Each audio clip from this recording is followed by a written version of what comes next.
Good morning and welcome to the Jefferson County Commission meeting. Today is Thursday, April 4th, 2024. It's 9:30 a.m. We'd like to start off with a prayer from Pastor Anthony Aaron, Assistant Pastor at Grace Baptist Church.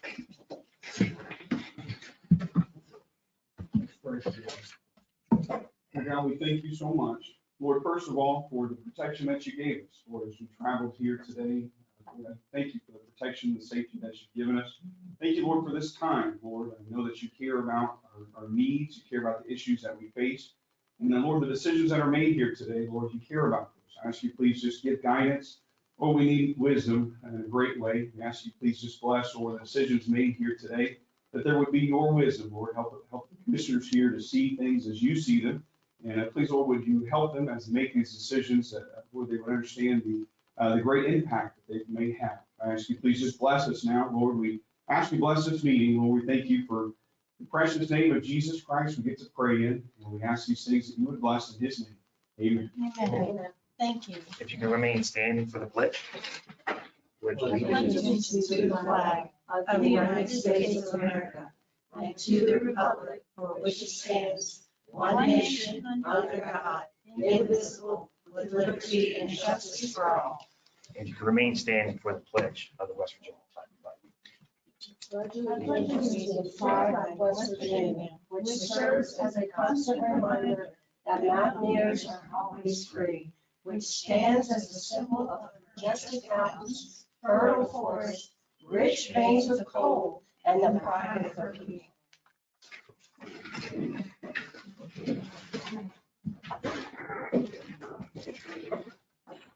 All right, approval of minutes, March 19, 2024, budget deliberation day 3. Are there any objections? Hearing none, they're approved. I'm sorry. I'm sorry, one more. Sorry, about budget delivery. We're not talking about the minutes for March 31 yet. Sorry, No, ma'am, just Okay. 19. sorry, jumped the gun. All right. All right, March, if there are no objections, March 19th is approved for March 21st, 2024, regular meeting. Are there any objections for that? Okay, so just had a couple of corrections on page 5 of 8. Number 1, Andrew Banks' name is B-A-N-K-S, not B-A-N-K. There was public comment, 1, 2, 3, 4 names down is Christy Staydig, not Stay G-I-D, it's D-I-G. And those are the only 2 corrections that I see. All right, thank you. Anyone else with those corrections? If there are no other objections, March 21st is approved. For March 29, 2024, special session, are there any objections? Hearing none, that is approved. For accounts payable, March 28, 2024, an amount of $824,395.33. If there are no objections, that is approved. For April 4th, 2024, an amount of $1,356,633.45. If there are no objections, that is approved.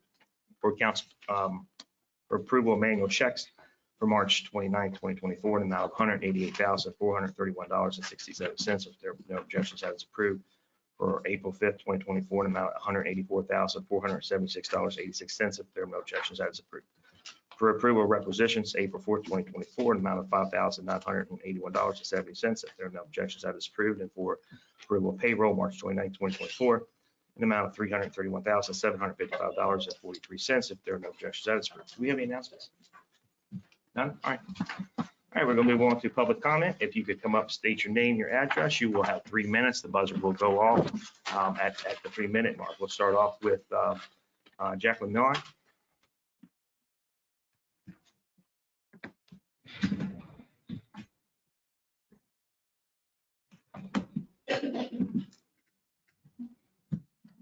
Jacqueline Miller, Jefferson County. Planning Commission bylaws. The proposed Planning Commission bylaws have 3 fatal flaws. The bylaws as written only require notice to committee members and not to the public at large. The phrase "on occasion" for video conference only meetings is not defined. It lacks justification parameters, which may lead to excessive arbitrary power. The actual bylaws are not dated with revision number or number pages. Comprehensive plan. Before giving its consent, the County Commission should insist that the Planning Commission make a list of all provisions of the current 2035 comprehensive plan dealing with the neighborhood compatibility, residential quality of life, environment, natural beauty, etc., and let the public know which ones are being kept, which ones have been dropped, and whether there are any new ones. The public requested a red line of the 2035 plan, and the Planning Commission refused, stipulating that it won't matter because when the new one is adopted, the old is out. Without being informed of what we had, what's new, and what has changed, the residents are left with the possibility of surprise negative impacts that were not disclosed adequately. Hilltop House. At the Good Friday work session in Hilltop House, the attorney indicated that the original application was missing and that missing items that were and financial data need to be changed or updated. It was noted that by another attorney, Mr. Stump, that there were legal suits still in the works regarding the TIF. It would be prudent for this commission to require another hearing to inform the public of these changes. I further express my opinion that the TIF should never be used for water and sewer. It should be the responsibility of it should not be the responsibility of the ratepayers to shoulder the cost of new for-profit growth. Regarding public health needs and such as water and sanitation, Title 150 water and sewer rules are very clear. Independent audit. I am again requesting an independent audit of the county for the last 4 years. On Tuesday, March 19th, this commission had extra money that it considered for COLAs and merit pay or rework in the budget again. If we had the money on March 19th, we should have it today without going in the red. You want to call us rebels or fringe, so be it. And if that's what it takes for this government to start making sense with the money, we give it. Thank you. Thank you. Thank you. Next, we have Colin Stein. I'm coming. Okay.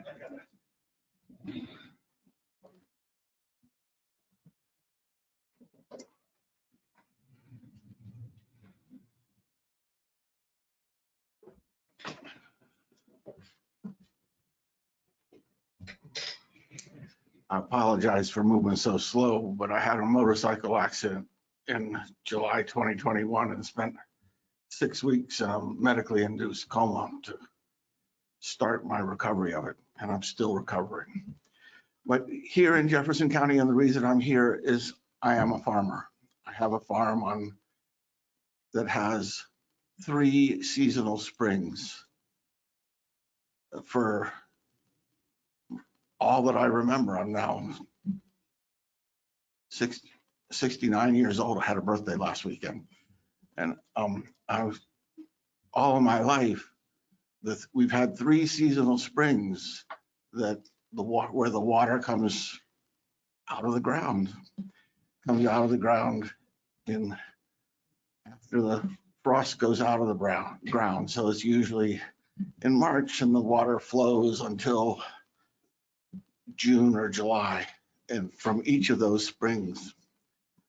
This year, none of those springs, none of the 3 seasonal springs produced any water. There's no flow.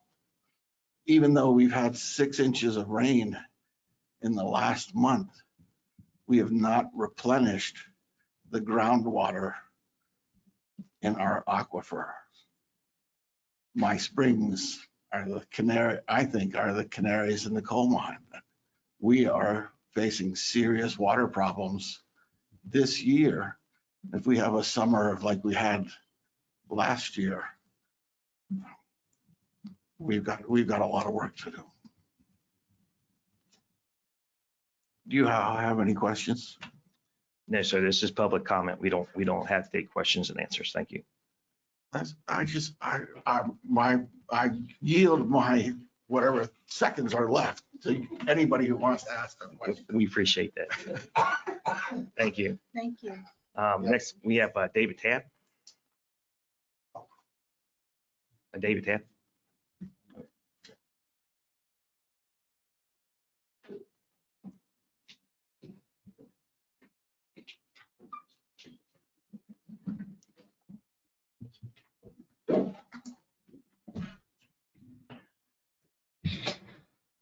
David Tabb, lifelong resident, taxpayer. Mr. Stein is a friend and a farmer. And you need to listen, even though he wasn't able to express all the things that he wanted. This is serious, and Rockwell has something to do with it. they're pumping more water out of our aquifer and we won't have any. That is a right of property owners and it needs to be addressed. To my public comments, first and foremost, the minutes of March the 21st, 2024 does not reflect Jefferson County Commissioner Stolliper hindering Mr. Tabb from speaking at the time of regular public comment as listed in March 21st, 24 meeting or minutes. Commissioner Stolliper stopped public comment at the point of Jocelyn Miller and hindered Mr. Tabb, Christy Weimer, and Denise Nick from speaking before the agenda pack presentation started. This is a violation of Open Meeting Act, Sunshine Law, and Robert's rules that the county commission claimed they uphold.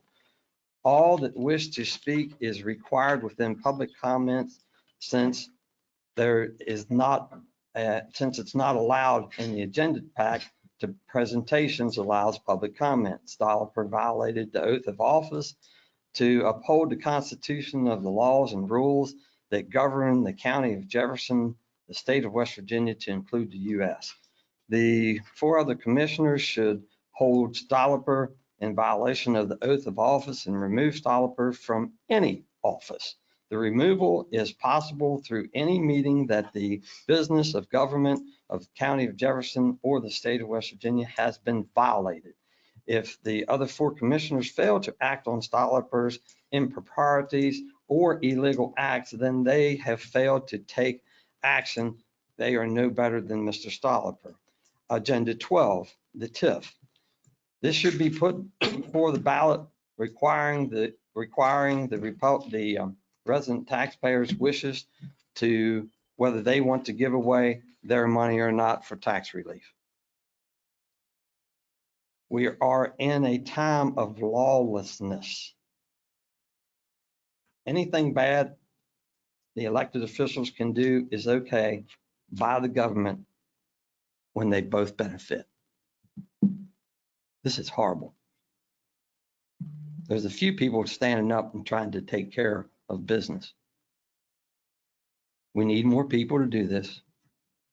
You do not have the right to take the rights away from people without the people electing or voting on it. Y'all have a nice day. It's hard to be safe in this county. Next, we go to Thank you. Tamara Thompson.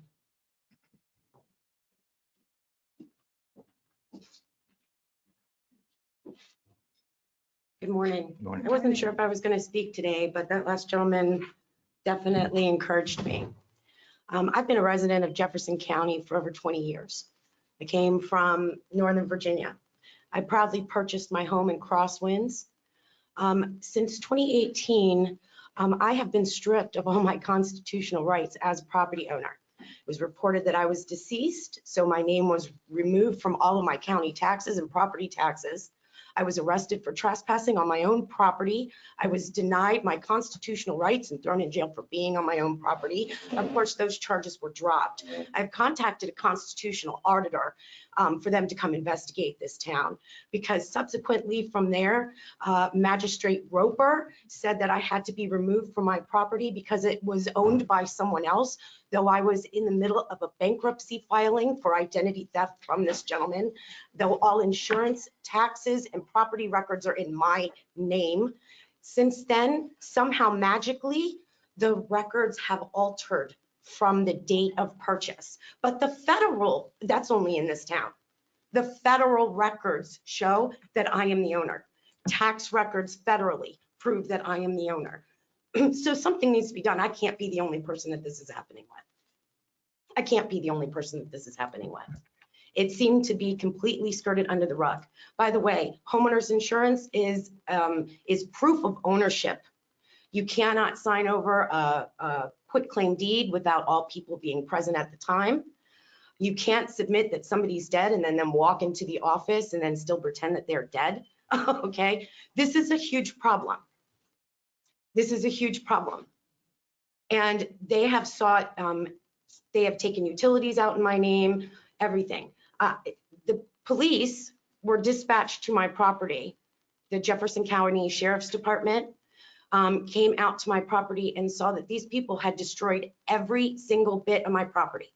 Every single item that I've owned from my grandfather proudly served in World War II. They stole and destroyed every bit of his military, his uniform, every bit of personal property that I own. Now, in this state, you have the right to protect your personal property. These people stole and destroyed every bit of personal property. That happened on the 20th and 21st of February. I have yet to hear back from any sheriff's department in regards to this. Over $200,000 worth of personal property. Everything every antique, me and my family have owned throughout our entire lives. Every personal document, from my birth certificate, my baptismal certificate, my tax records, my every single, imagine in your file cabinet, all your locked file cabinet, all your private financial records, even my box of checks and my banking statements. And I have yet to hear back from the police to follow through. We're talking about, If you could finish up, man. yes, embezzlement, felony theft, destruction of property. So I think that constitutional rights need to be upheld in this town. What was your name? Tamara Thompson. Okay, thank you, Ms. Thompson. I'm going to give you my card, and I do hope that. Oh, thank you so much. God bless you. Thank you. Thank you. Next, we have Christine Weimer.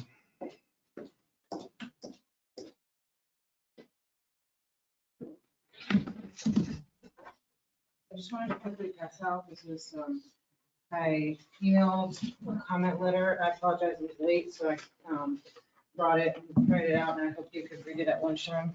Thank you. Because the matter that it pertains to is after lunch today. Is this the email that we got? Dr. Earlier today, Weimer? yes, ma'am. Yes, Mhm. ma'am, okay. It was just late, so I had to hand it out. I won't comment on it further during my public comment today. Today I wanted to comment, the agenda for this meeting was again not posted on the website under agendas. So I just want to quickly use my computer, and I apologize for the audience can't see it. It's the website. This is the county website.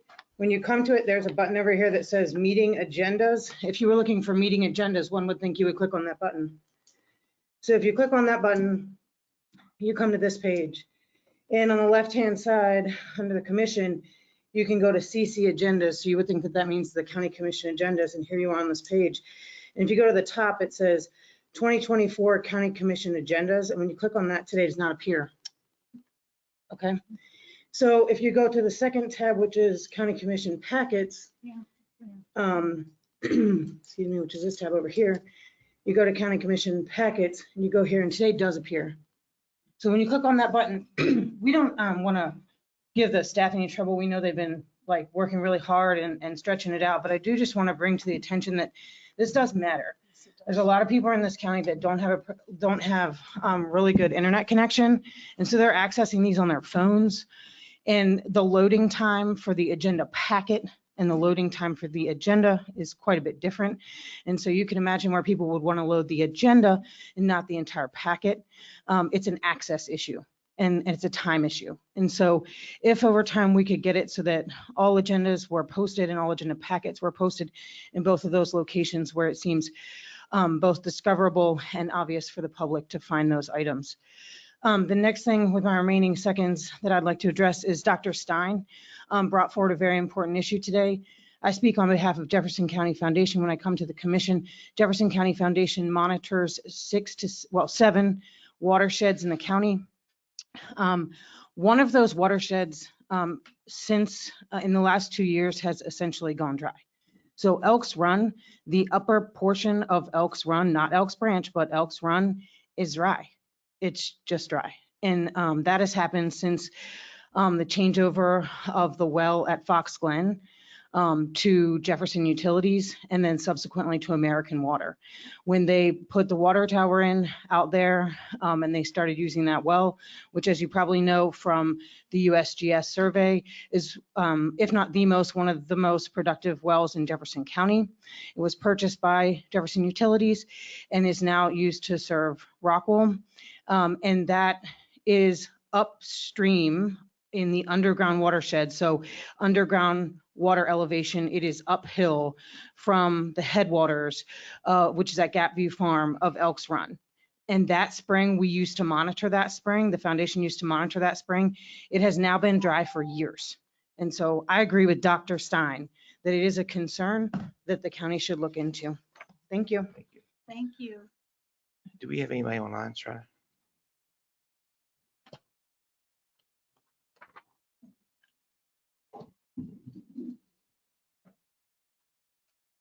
All right, thank you. All right, we're going to move on to agenda item number 1, Jackie Shadle, County Clerk.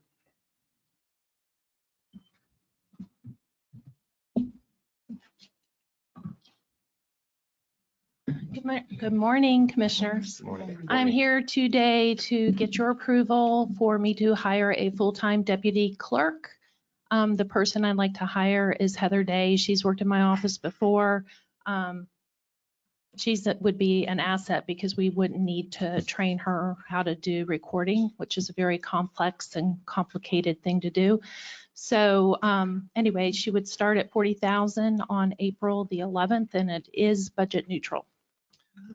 I'll move to hire, to approve the hire of Heather Day, full-time deputy clerk, starting April 11th, 2024, with a salary of $40,000. Second. Any discussion? All in favor, say aye. Aye. Opposed? Motion carries. Thank you very much. Thank you. Thank you. All right, we're going to move on to Nikki Painter, Chief Deputy Clerk. And do we have to move Yeah. to it?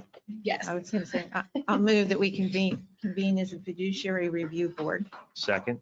All in favor, say aye. Aye. Opposed? Motion carries. Okay, so the first order of business that I have before you is the fiduciary quarterly review of estates opened and the waivers of final settlement and accountings recorded since January, the last quarter.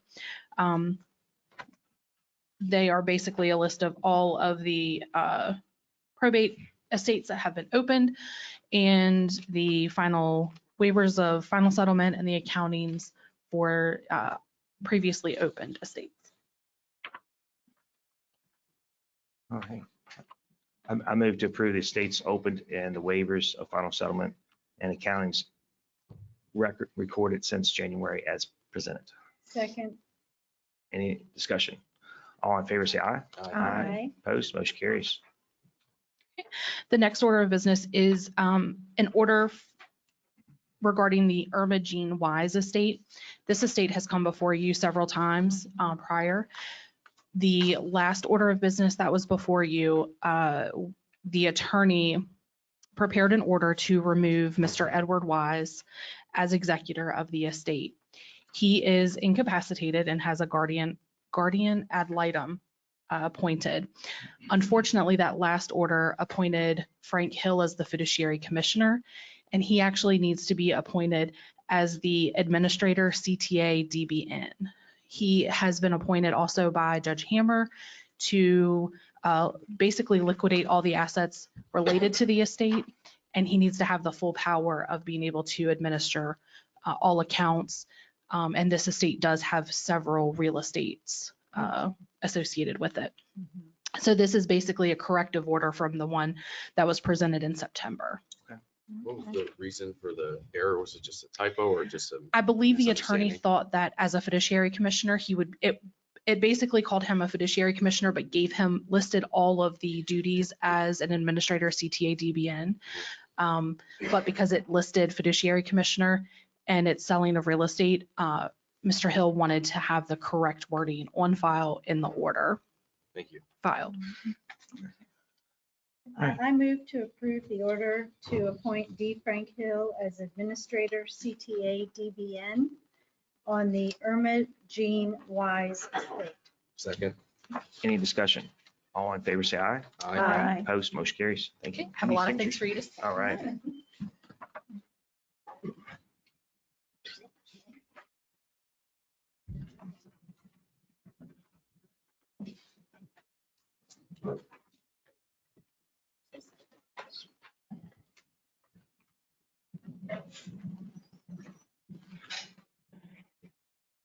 There you go. One more. Oh, I'm looking here. But- Thank you, ma'am. Thank you. All right, we're going to move on to agenda item number 3. Hold I on. think we need Uh, to move out. I Oh. move that we reconvene in regular session. Second. All in favor, say aye. Aye. Motion carries. Thank you for reminding us. Now we're going to move on to agenda item number 3. Dr. James Brummel and Peter Smith Planning Group for the 250th anniversary of the Beeline March.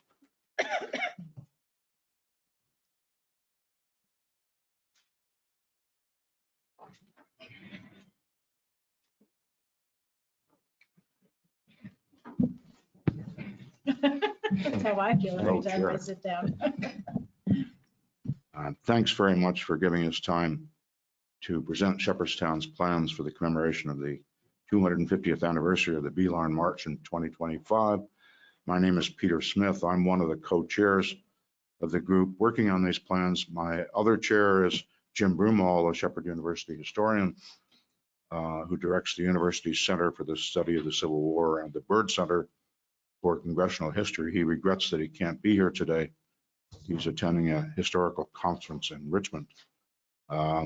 I know you've got a long, busy day ahead of you, so in the interest of brevity, I'm going to read prepared remarks. I also have to ask your indulgence. I, for some reason, forgot to put in my hearing aids today, so if you have any questions, you may have to holler at me. Our planning group was formed early last December after informal discussions that started last summer. The group includes representatives of the Historic Shepherdstown Commission, the Jefferson County Historical Society, the county's Historic Landmarks Commission, our local chapters of the DAR and the Sons of the American Revolution, the Shepherdstown Community Club, and the Shepherdstown Rotary Club. And of course, we're working closely with the town government, especially Mayor Oxer, whose help we greatly appreciate. In a nutshell, we're planning a series of events in the spring of 2025 and then 2 major events that summer. The spring events will include presentations for school children about the Beeline March and the beginnings of the revolution, periodic talks for adults on the same subjects, and the opening in April of a special exhibit in the town museum of Shepherdstown's Sheets gunsmiths who supplied the weapons for the Beeline March. This exhibit is being planned with the Kentucky Rifle Association, which is the nation's oldest and largest organization dedicated to the appreciation of flintlock long rifles.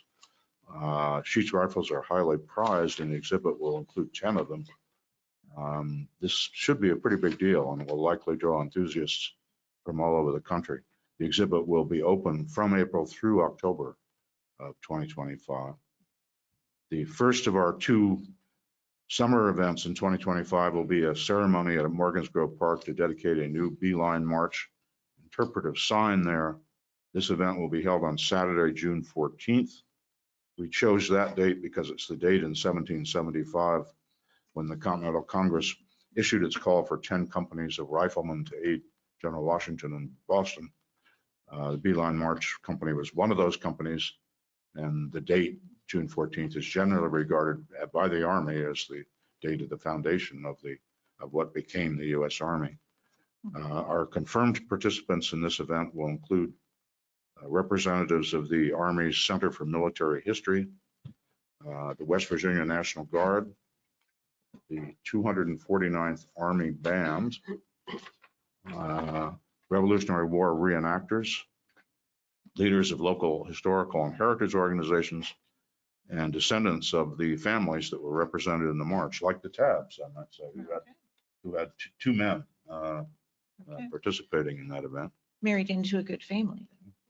We'll also be extending invitations to members of our congressional delegation and local officials like yourselves, and we hope that you'll be able to attend too.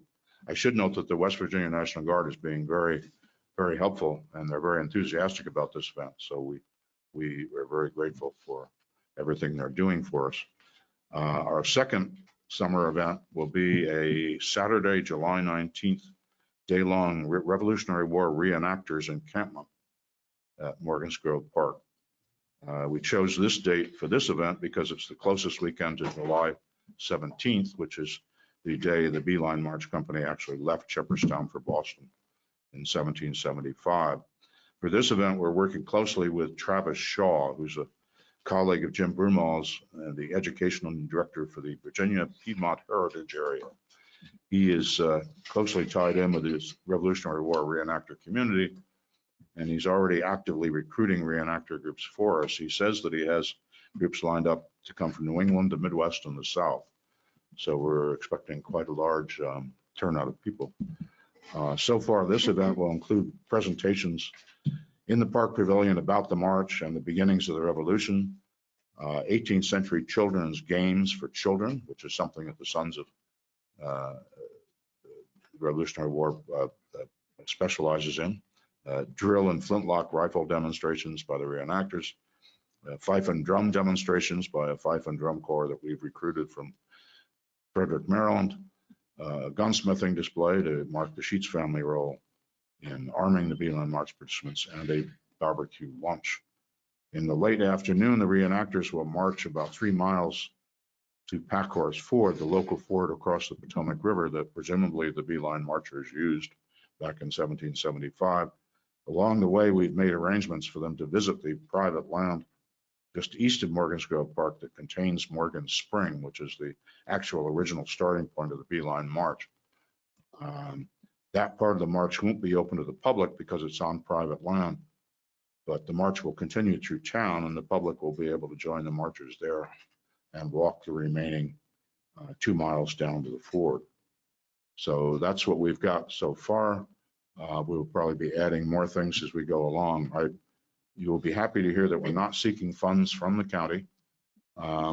We have a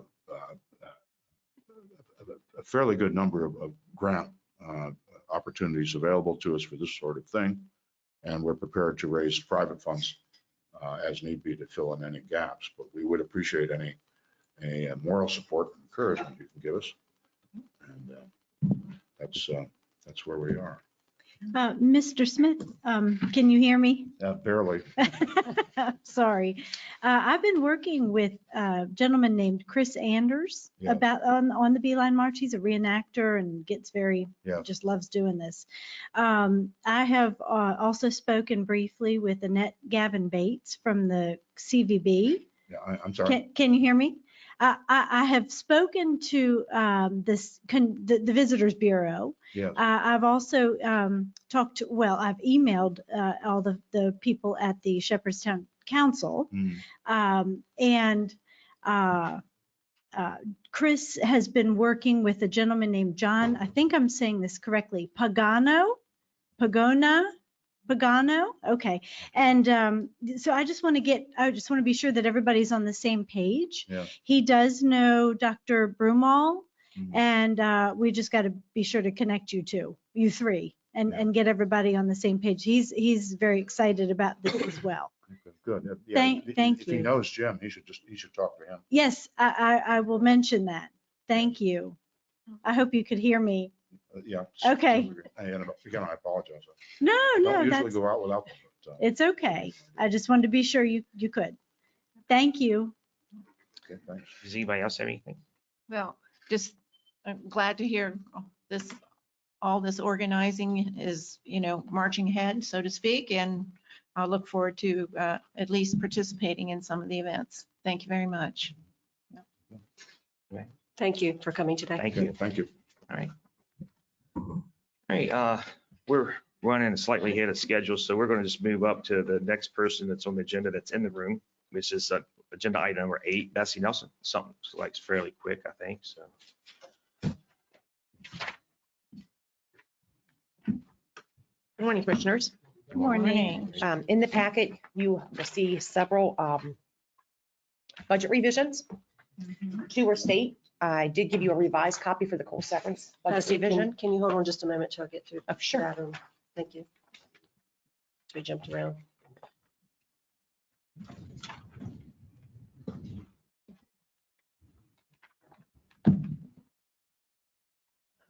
Okay, thank you. So we can address the 2 state budget revisions first. One is for the general fund.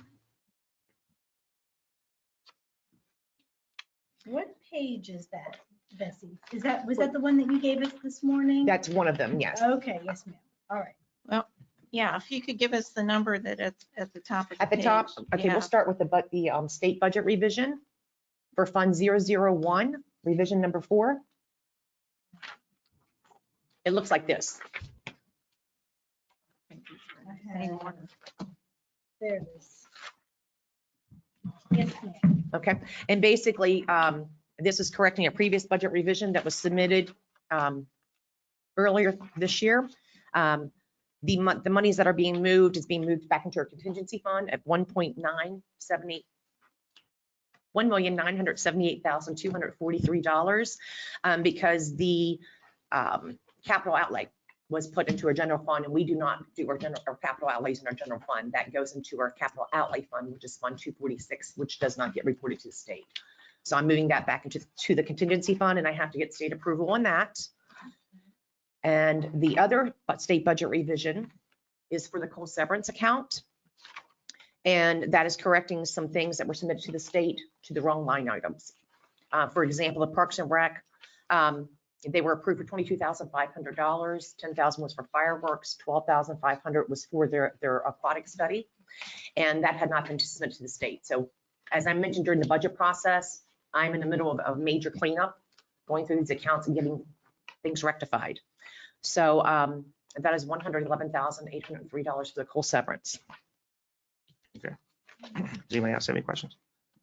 All right, I'll move a motion to approve the 2 state budget revisions and 6 internal budget revisions as presented. Second. Any discussion? All in favor, say aye. Aye. Anybody opposed? Motion carries 5-0. All right, thank you. Just for one point of clarity, so what was in the packet was 115,000, correct. and the corrected is 11,803. Okay. Yes, I ma'am. just wanted clarity for the public. Miss you. Betsy, I do have one quick question. I'm sorry. I had a tab on it and I didn't get to it. You're fast. Too much coffee maybe. I've only had one today. I purposely limit my coffee intake on commission day. Well, I was going through my packet and I'm looking at all these numbers and I did have a question on Fund 002 that you handed us a revised version this morning. And under account number 431, economic development, 65,000. Could you please tell me what that is? That was for the, this took place under Dennis Jarvis. That was for some type of engineering firm that the commission had agreed to pay, and that was never submitted to the state.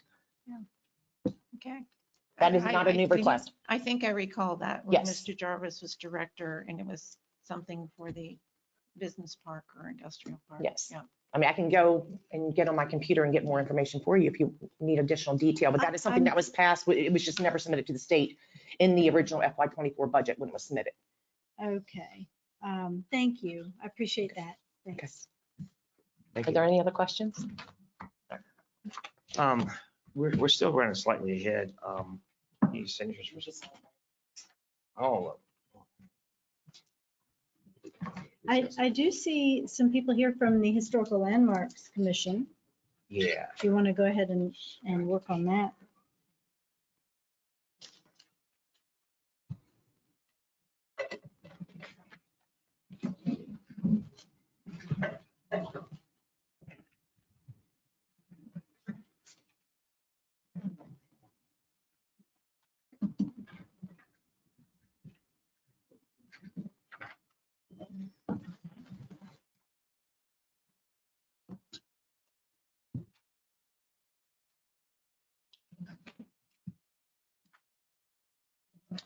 All right.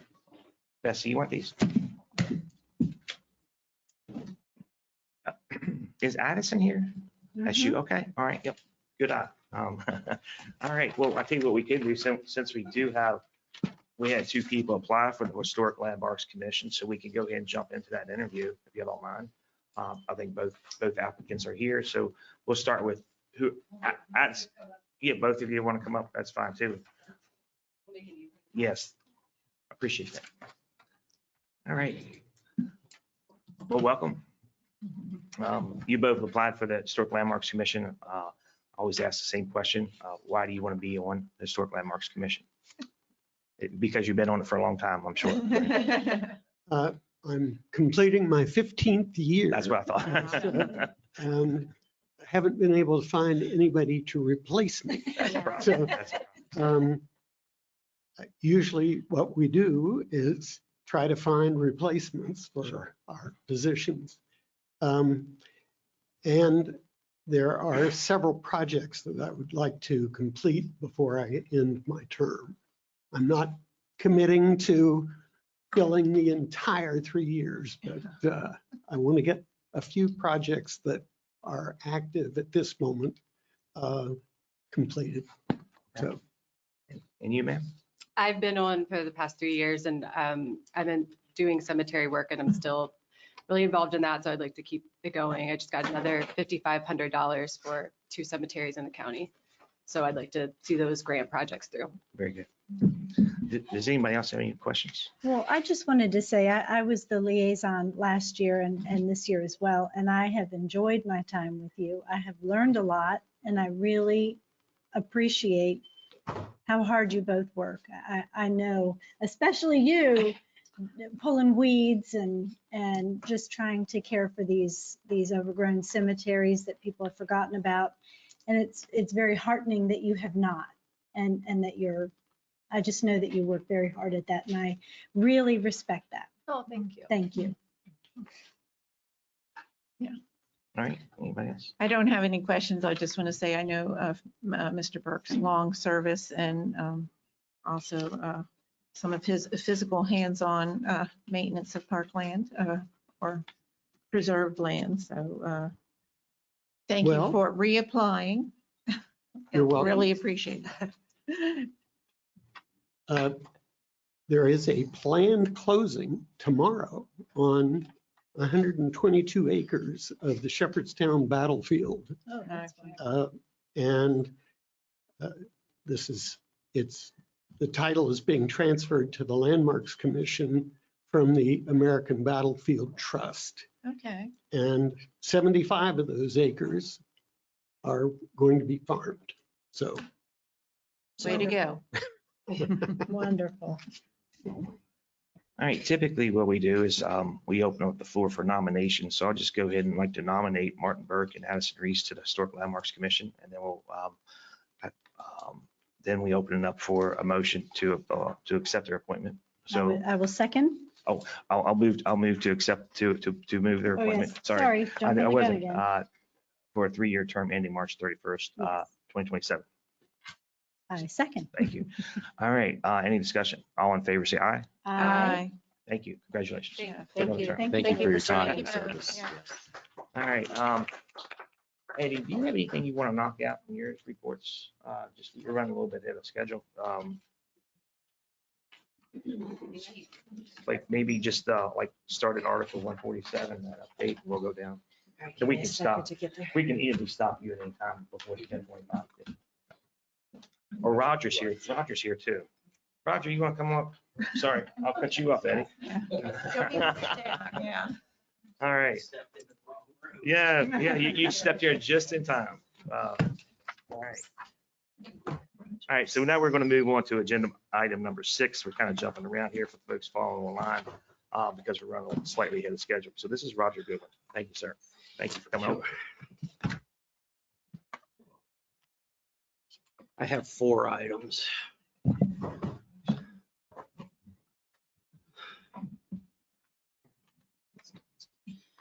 The first one is regarding the impact fee recalculation study.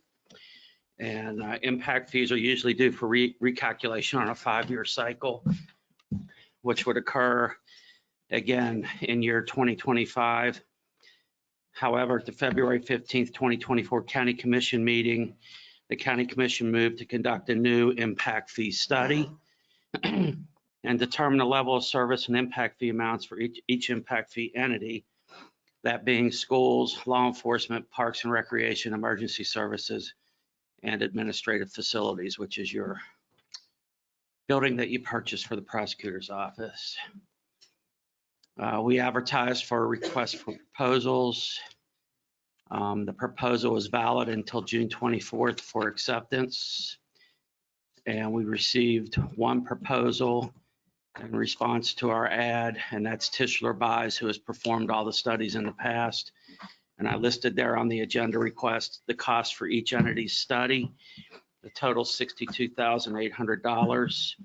And we will take from each entity the cost of the impact fee study, because that's figured in now when they calculate the impact fee amount. So county commission doesn't have to allocate any money for this. So it's $62,800. We've got a motion there asking you to accept it and that we issue a notice of award and a notice to proceed. Thanks. Go ahead. No, you, Okay, Director, so the first question I have is the $28,600 for schools. If we elected not to raise the school impact fee in that hypothetical scenario, after which this study was paid for, how would that $28,600 be allocated? It would be taken from impact fees to pay the bill. And then if you elected not to raise the school impact fees, it doesn't affect it. Okay. The money's there to pay it. Thank you. Sure. I just want to note that from what I read of the contract, that the date of completion was August 5th, 2024. Is that for all entities or? Yes. just- okay. I believe that it was requested that a 90-day timeline be put in there. And Well, I had requested that specifically for schools because I wanted that as soon as we could act on it. But if they can do everything in that timeline, I'm certainly satisfied with that. So I just want to make sure that my understanding was correct. yeah, it's all entities within 90 days. So therefore, the completion date to present the study results is Monday, August 5th, 2024. Okay, good. Thank you. All right, I'll move to accept the proposal from Tischler Bice, an amount of $62,800 to recalculate the impact fees and to issue the notice of award and notice to proceed. Second. Any discussion? I have some questions. Yes, oh, ma'am, go ahead. Yes, ma'am. Sorry. So these are the fees for to conduct the study in order for us to make a decision on how we're going to, that we could possibly reinstitute the school impact fees. And will this permit us to make any adjustments to the current impact fees on the other entities? What will happen is they'll go and determine what the level of service is, which is essentially based on the assets that each entity owns, and which will reset that, which my guess is in most cases it would result in an increase in the impact fee. But you, however, historically have adopted it at whatever level you decide to adopt it at. Okay. And yeah, so that's basically my question. Well, will you have the flexibility to adjust those if we need to after the study's complete? Yeah. Okay, thank you. Any further discussion? Yes. Go ahead, sir. Yeah, I'm deeply concerned about our insufficient funding for emergency services, including ambulance service. I think that looking at impact fees as a potential source of revenue to fund those services in the long term is a prudent move at this time. Yeah, I agree. I agree. I agree. All right, any further discussion? All right, we have a motion and a second on the floor. All in favor, say aye. Aye. Aye. Opposed? Motion carries 5-0. Still. Yes, ma'am. All right.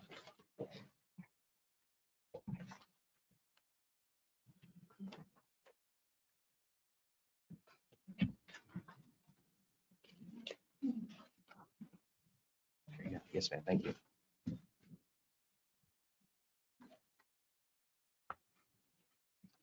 Okay, the next item is a request for approval to amend the Board of Education impact fees FY 2024 capital improvement plan, which is the current capital improvement plan, which expires June 30th, 2024. In order to allocate the funds from them to pay for their share of the impact fee study, we need to move that into the 2024 capital improvement plan. They are in agreement. We had previously estimated that it was 25,000 and it was put out in FY 26 year, waiting to see when the study would occur. So we're moving that into FY 2024 CIP year and increasing the amount to the actual cost of $28,600. So we're asking for approval to do that. There's a motion that's recommended.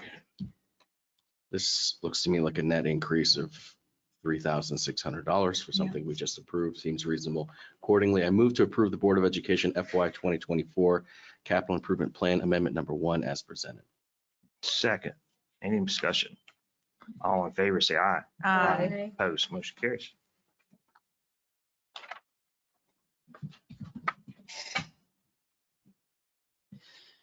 The next one is an issue that we took up at a prior meeting to appoint members to the Building Code Board of Appeals. And you asked that we gather more information on the names that we brought forward. We did that. They're in their packet. We've spoken with them. They're all in agreement to participate. And so we've brought it back to you at this meeting, which you directed. And we're asking you again to appoint them to the Building Code Board of Appeals. I just have a question. I think, did we advertise for this for people to participate? I just want to make sure. I think that was one of the things we were concerned about last time. Yeah, we advertised and we didn't receive any additional applicants beyond these applicants. And then I do have a concern with Mr. Timothy, is it McClellan? McClellan. He's not a resident of West Virginia nor a resident of Jefferson County, so I take issue with him serving on that board. We know of nothing in the code or the law that excludes people from outside the state. He has processed a number of projects through us over the years. And I would say that he's probably one of our better conscientious builders that we've dealt with. He was on the board previously. Yes. I would like to point out also, Mr. Kubik, he mentioned to me back in October that he doesn't live in Jefferson County either. I hear what you're saying. It's not a requirement. It would be nice if we would have more people from this area that would be interested in serving on these boards. And that's all I needed to say. He does have a business in the industrial park and has been there for decades. Right. And that's fine, but he doesn't live here. I just wish that we had more, people interested in Jefferson County, in serving in Jefferson County. I don't disagree with that. And I know these are tough fields because there are certain requirements that are needed. So I'll move a motion to accept the names that were presented to us to fill the Building Code Board of Appeals. I'll second that. All right, any discussion? All in favor, say aye. Aye. Opposed? No. Motion passes 3-2. Thank you. Okay.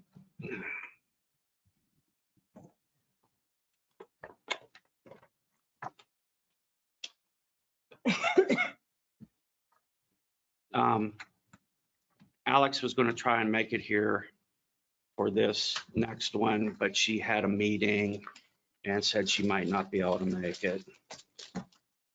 So this one.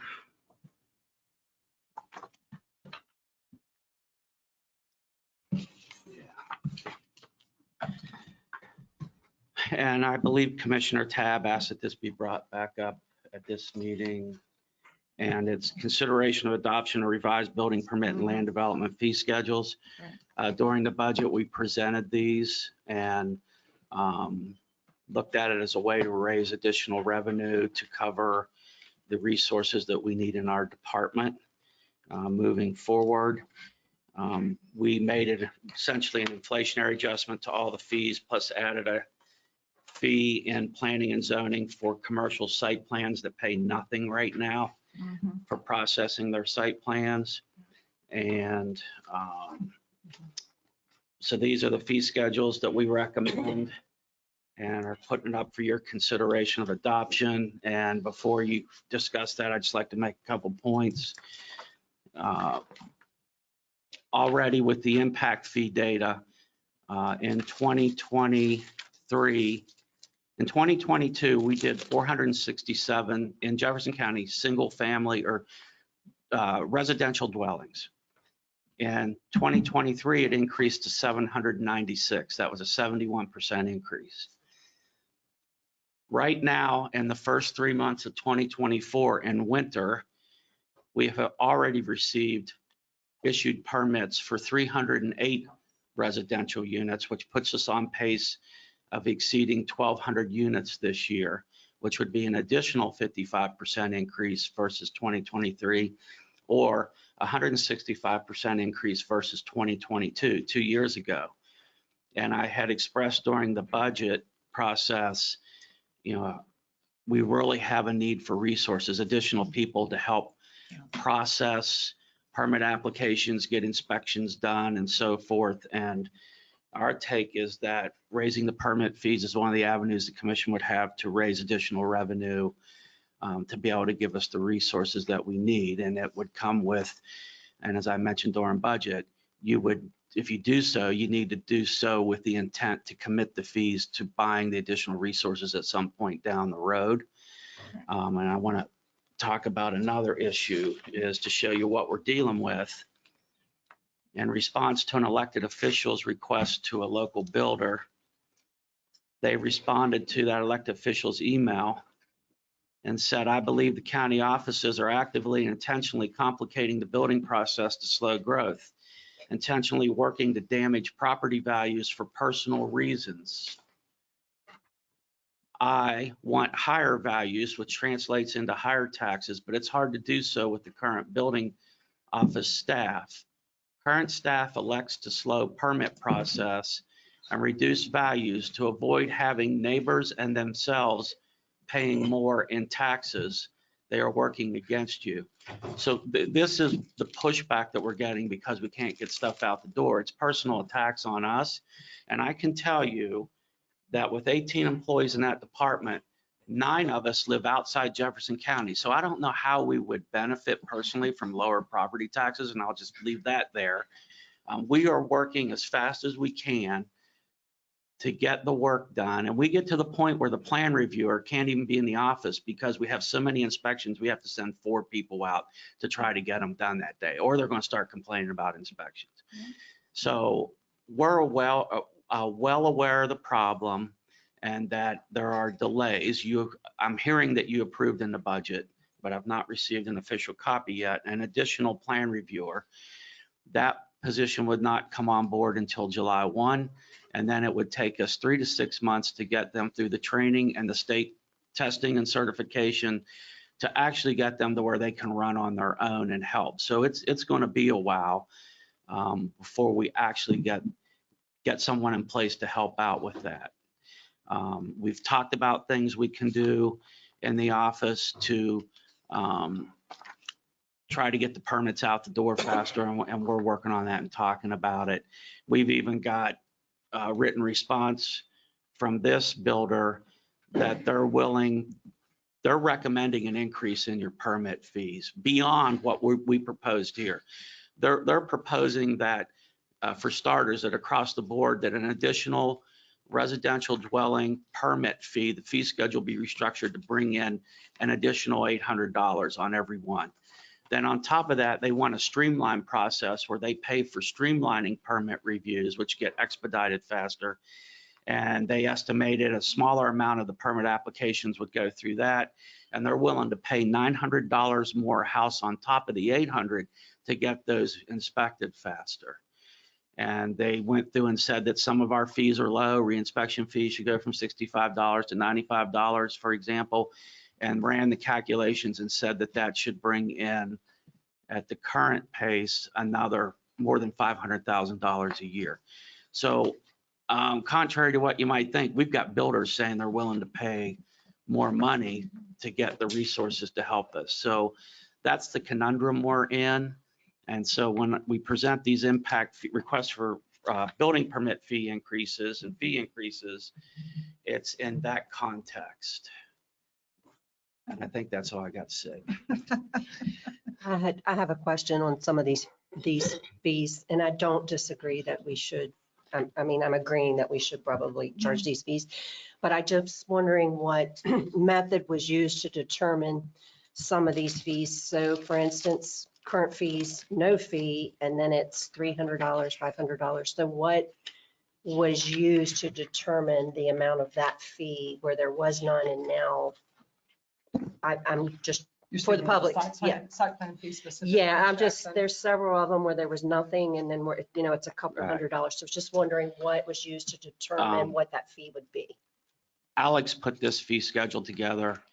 My understanding is that she looked at some other jurisdictions as to what they were charging and fees that they had. And some fees that we had previously under state code, because processes change, are no longer applicable. So the proposed column is the one that she's proposing, and it comes from her take on looking at other jurisdictions and what she thought was a reasonable fee to charge. Thank you. All right. I got a question. Sure. For Director Goodwin. So could you just explain for folks who aren't familiar with fees, development, your budget, maybe you've never heard of your department. Let's say someone is walking into your office, they want to build a deck and they want to get an approval. Are they going to have to pay some sort of fee based on this proposal here? There currently is a fee, Okay. Sir, for a deck right now. The base fee for a deck is $75 and then 20 cents a square foot. So there is a fee established currently for decks. Excuse me. And are you, looks like I'm looking at the right one. Are you proposing an increase to that? Yes. Yes, we're proposing an increase in the base fee of $25. So it'd be $100 plus 25 cents a square foot.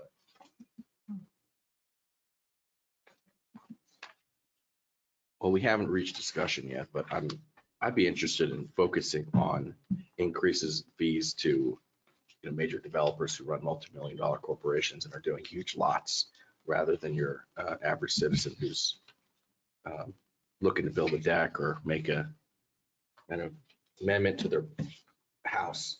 So I wonder if we could take a look at this and keep 90 to 95% of it and remove the increases in fees to our residents. I'd have to think about that because whether it's a multi-state developer or Harry homeowner, I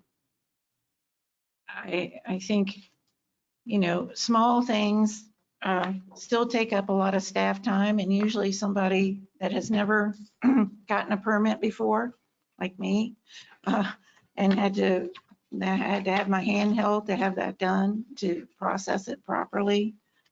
It takes staff time, probably more than a big developer that has already been through the process. They know what to do. They've got the staff to do it it's not one person trying to do it. They've got the staff to do it. So I think we should, I understand your concern. You don't want to make it too expensive for the individual, but then I think you have to realize it still takes staff time, and it may actually take more time for, the do-it-yourselfer and have all the regs explained to them. So, but I do think we do need to increase the fees and dedicate, this increased funding to adding more staff to the engineering, planning, zoning, and engineering. Yeah, I think it's hard to pick out who we're going to charge fees to and who we're not. It's kind of like the impact fee. My mom always asked me, well, if I decided to build another house, I had to pay an impact fee, and the answer was yes. She was born and raised here her whole life, and it's tough. If we pick winners and losers, then we're going to be in a lawsuit. So pretty simple. So just leave it at that. I think it's tough to be able to pick who we charge. If we get charged whatever, $50 for a deck, we got to charge everybody $50 for a deck. So I could make a motion since we are technically discussing. So move to adopt the building permit and land development fee schedule as presented, effective July 1, 2024. I'll second that. I'll open it up for discussion. One thing I would like to do, I would like our legal to review these fees just to make sure they're in compliance with state code as well, but I agree with the motion. Anybody else? Director, go ahead. Sorry. I'm sorry, Tasha, go ahead. Thanks. Director Goodwin, could you remind me the line item of the hypothetical we just discussed with the hypothetical deck? Which one is that on the chart? Sure, it's going to be on the schedule. It should be on the very first one, schedule of residential building permit fees, Mr. Maji. And it's about 8 or 10 lines Yeah. down. The middle of the first Decks. chunk of them. Certainly.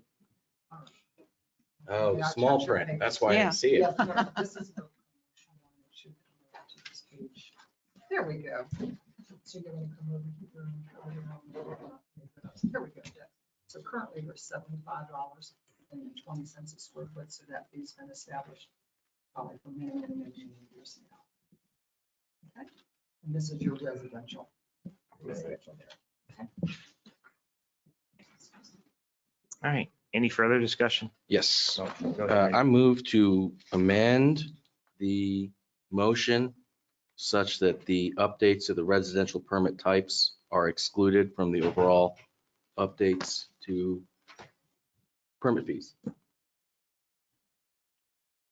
So your motion to exclude the residential permit fees. Right. No, that would include homes and dwellings, everything. That would include. That would include, That would include all Yeah, major no, subdivisions. yeah. that would include, Well,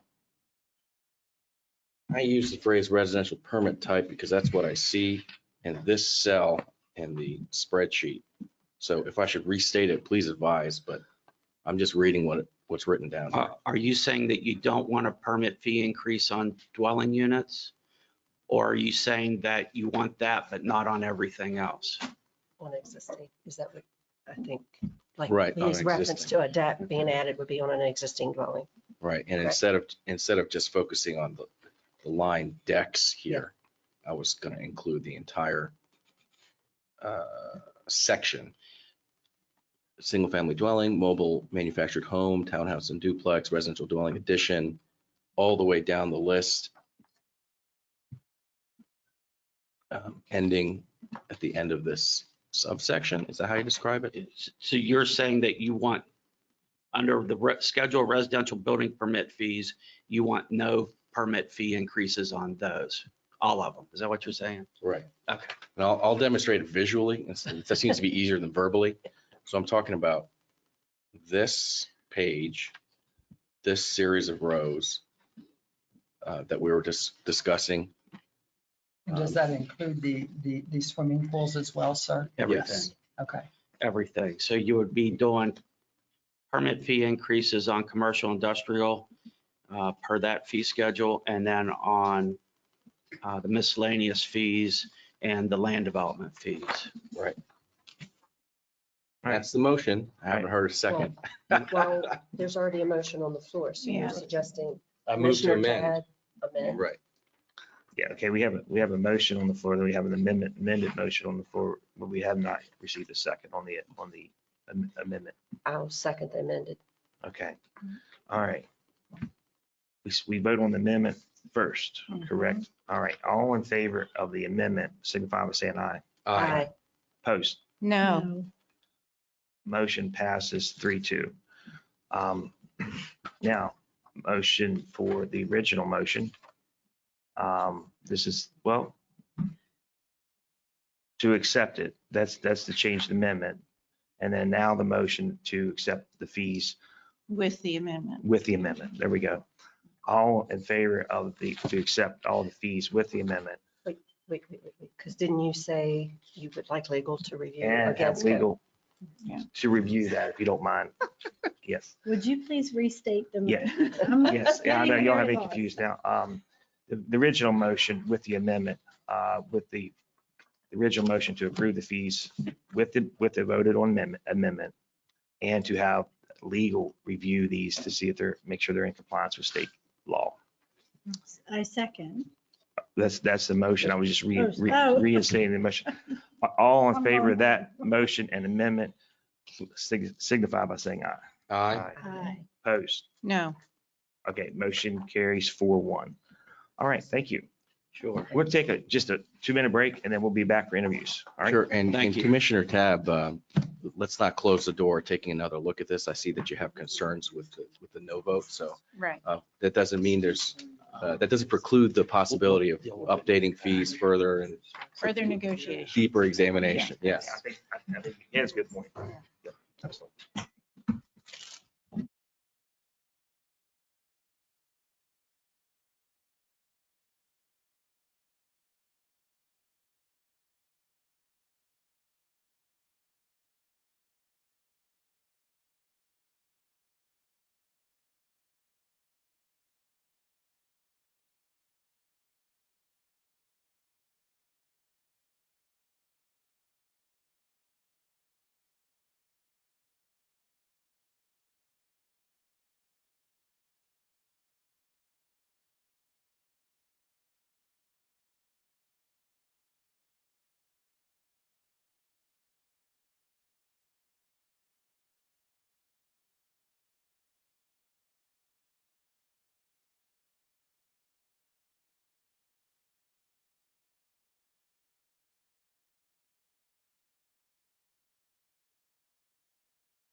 president, and we're in the middle of rewriting the comprehensive plan, which is my major task of focus aside from the routine things that we do.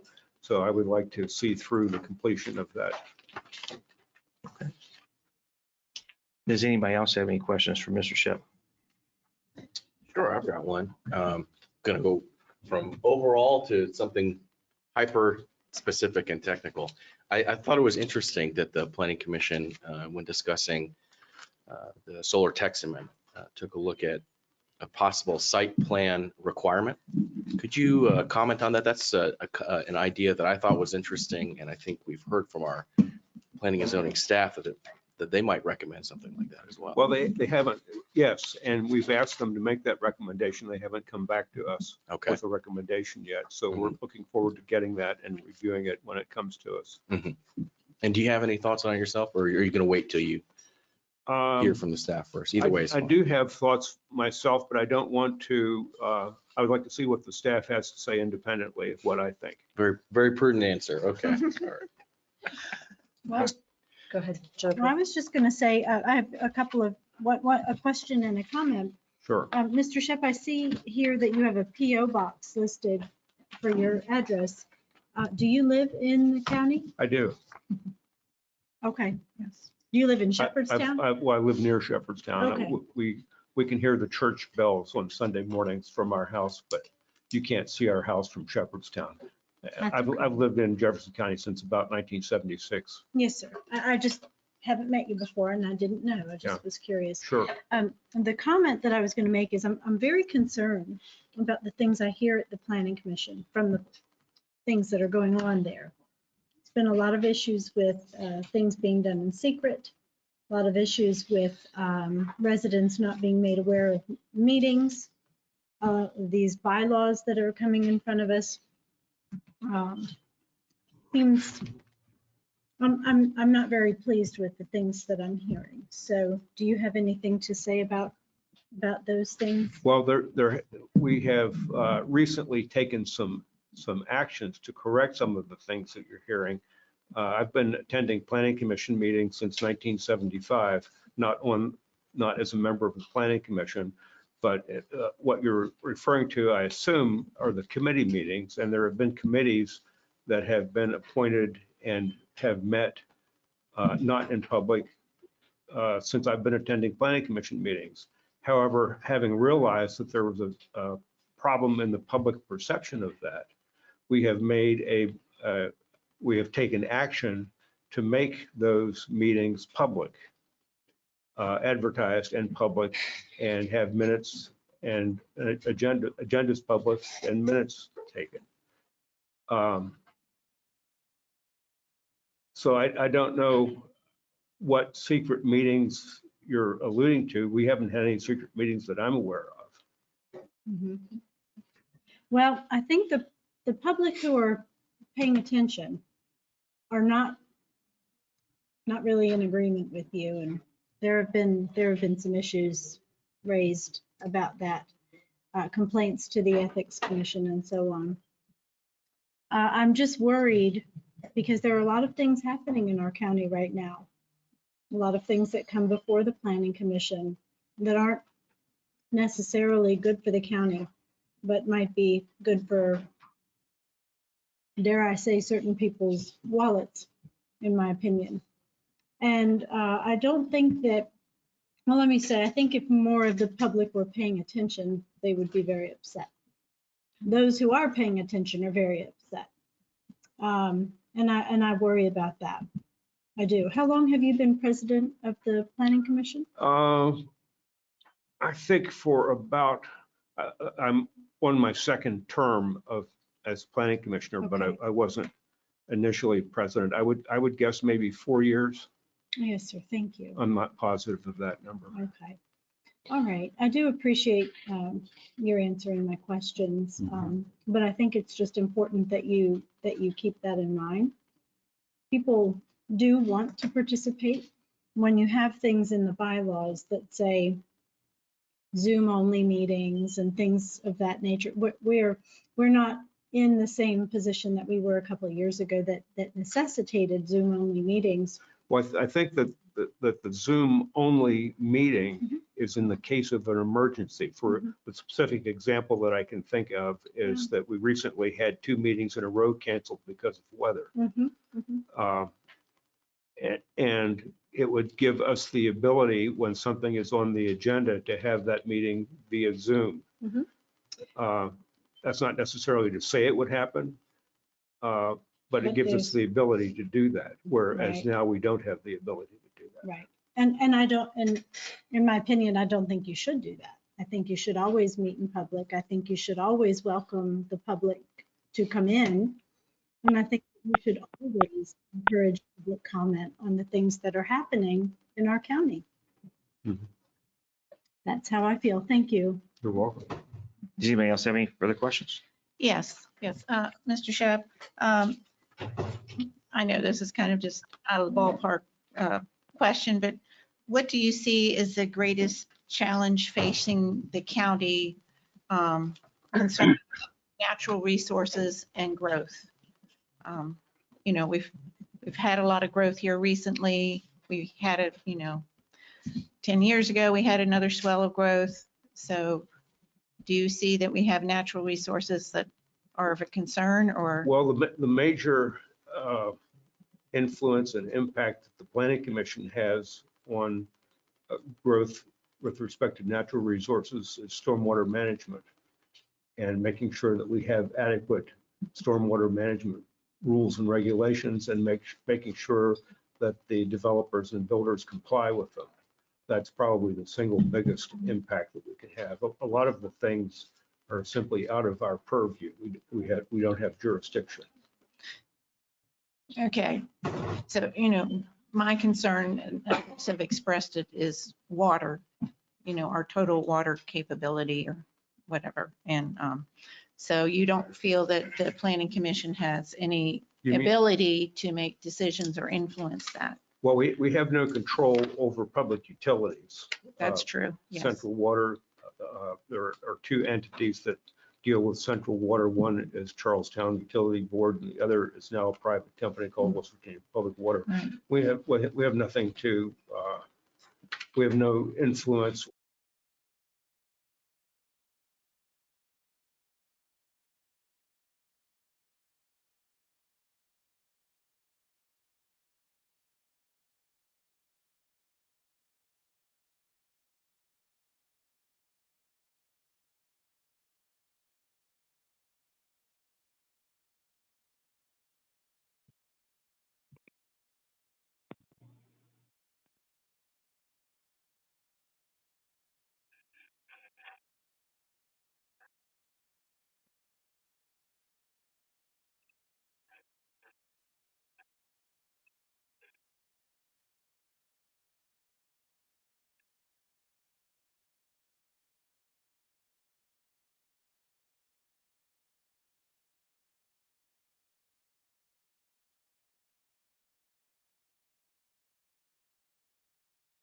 To be on the Planning Commission. Yeah, so I believe at some point in every citizen's life, they should participate in local volunteering, government, any type of public service. I believe everybody has a duty to serve at some point in their lifetime. I've gotten to the age that I believe that I have the amount of time that I can volunteer during the week. And as to why I want to be on the Planning Commission, that's more, one day I would like to have family in the county, and I would like to preserve what makes our county great for future generations. And I believe that one way of doing that is being on the Planning Commission to help plan the growth for our county. So, thank you. Does anybody else have any questions? I have a quick question for you, and sorry. Thank you. I do appreciate what you're doing and trying to step up and serve the community. It's very important to remember that we're all servants here, and we're not here to be served. The question that I have for you, I'm not sure if you're aware of the issues of late in the county with regard to utility scale solar compounds. I would like to know What do you think about those? So when it comes to solar, I don't think there's necessarily anything wrong. I'm a big proponent of property rights. With that being said, I think that with putting in solar, it has to be done morally, ethically, and most importantly, legally proper. So basically, as long as everything is legal, ethical, moral, more on the legal side because ethics and morals change from person to person. And I believe our laws should be made in a way that reflects the majority of morals and ethics for the citizens. But I believe as long as it's not affecting other property rights, other property owners' Yes. rights to use their property, Yes. I believe that they are okay as long as they are done again legally, morally, and ethically. Right. Thank you. I appreciate that. It is important to note that, you know, my property rights I don't have the right to infringe on your property rights with my property rights. And thank you. I appreciate your answer. And thank you for stepping up. Anything else? Thanks, sir. All right, next we have Brian Derrickson. He's not in the room. Is he online by any chance?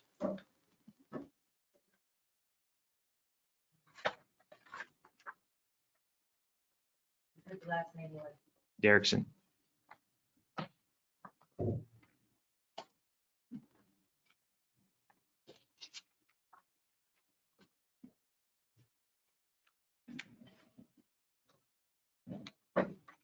No? Okay, well, we'll move on to Kara Keys.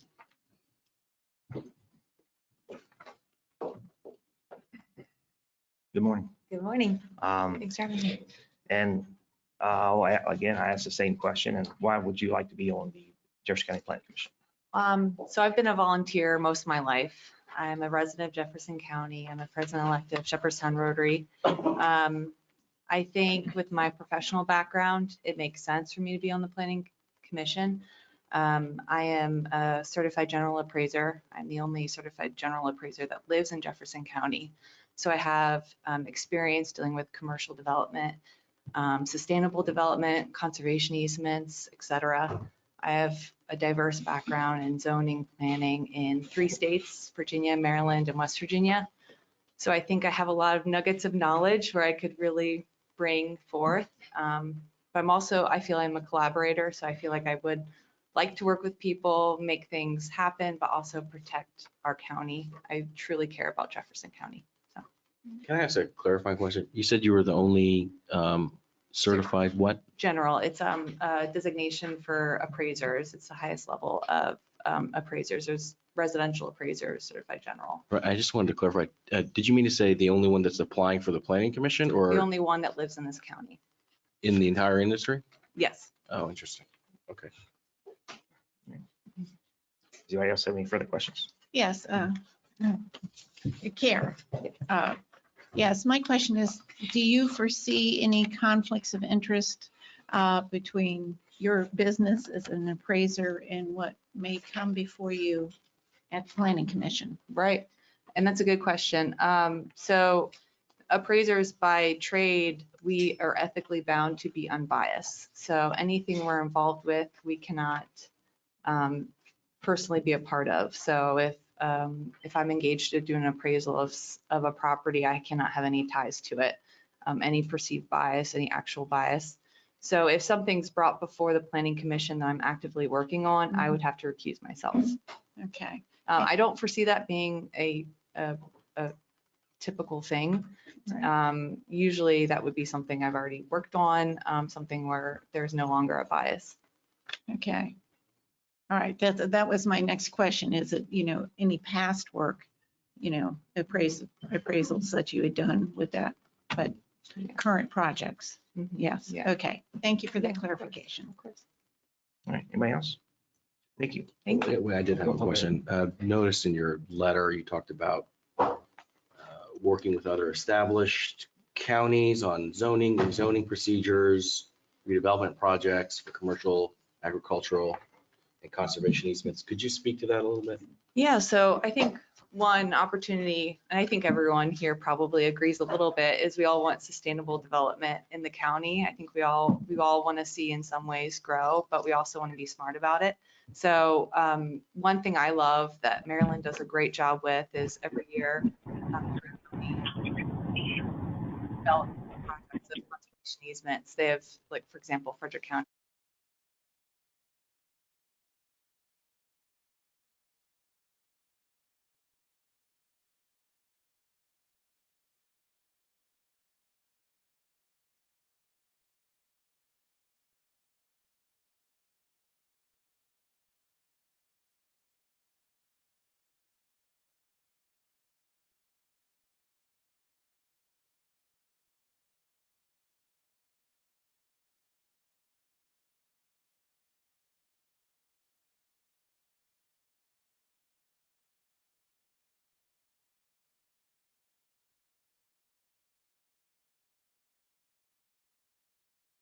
Our minimum easement, I believe, is 25 acres, but we tend to focus on the larger acreage, but it would, it is interesting concept, that it wouldn't perhaps always have to be a farmland protection easement, that we would have to get authority through the state to create other types of easements, like for parkland and some of those things. And there's another nugget I love. Montgomery County planning in the 70s, I believe, instituted the transfer development rights.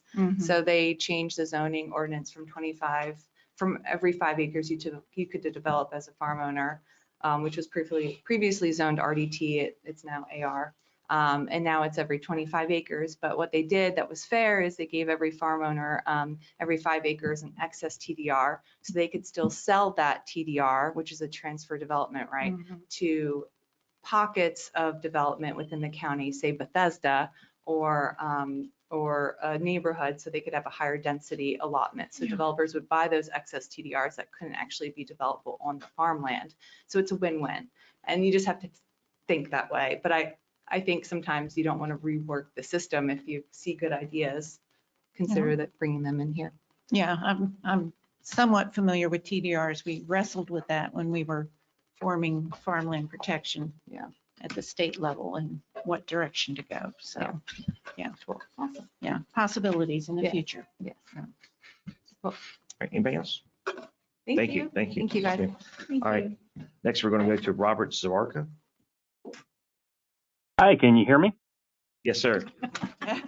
Yes, sir. Great. There we go. Mr. Zawarka, how do you pronounce your last name? It's Zarka, you got it right. Zarka, I did get it right. Thank you. Okay, why would you like to be on the Planning Commission?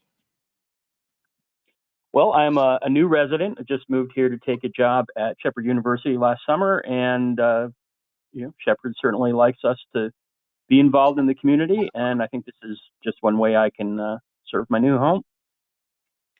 All right, thank you. Does any of the other commissioners have any questions? Mr. Zarka, this is Commissioner Kraus. I was just wondering why besides that Shepherd likes their people to be involved, why do you want to be involved in the Planning Commission? Well, certainly there are other ways I could serve that I wouldn't be as qualified for. I don't know as much about West Virginia history as I should, for example.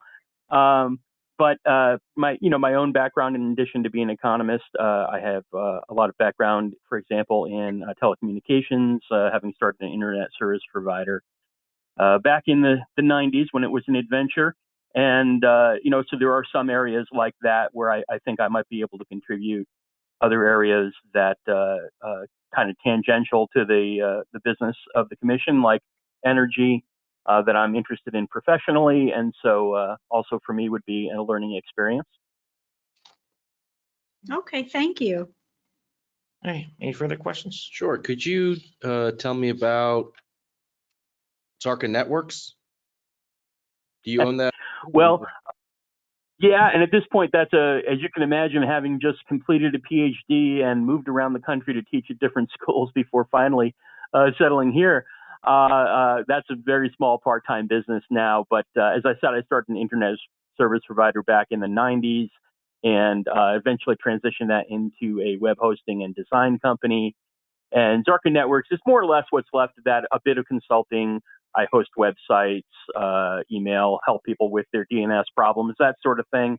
So that's just kind of a small sideline business. I don't actually have any customers here in West Virginia, so certainly not a source of any potential conflict. And just a big picture question for you. What do you see as the biggest challenge, or if you like, opportunity for Jefferson County with respect to planning and zoning? Well, certainly one reason I came here is I'm not a big city kind of guy, and so I would not want to be in Washington, D.C., for example, or Baltimore. They're fine places, but they're not for me. So certainly preserving the character of the area that makes it so attractive to live here. And at the same time, right, I would like better internet access, someone that runs a web hosting business. So, you know, getting that kind of development without the same population density, I think it would be a big challenge. And it would be great to be able to meet that. Thank you. Anybody else? Thank you, sir. All right, we're going to move on to William Laska.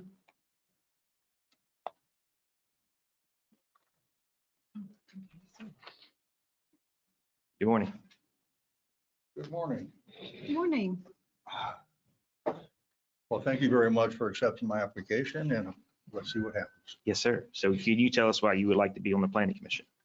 Well, I've been in West Virginia for about 13 years now. I came here from, retired from the military, retired from Department of Homeland Security. And so I just came here because it's just, you know, it's a fantastic state. I started the business in Greenbrier County. That's where I lived prior to coming up here.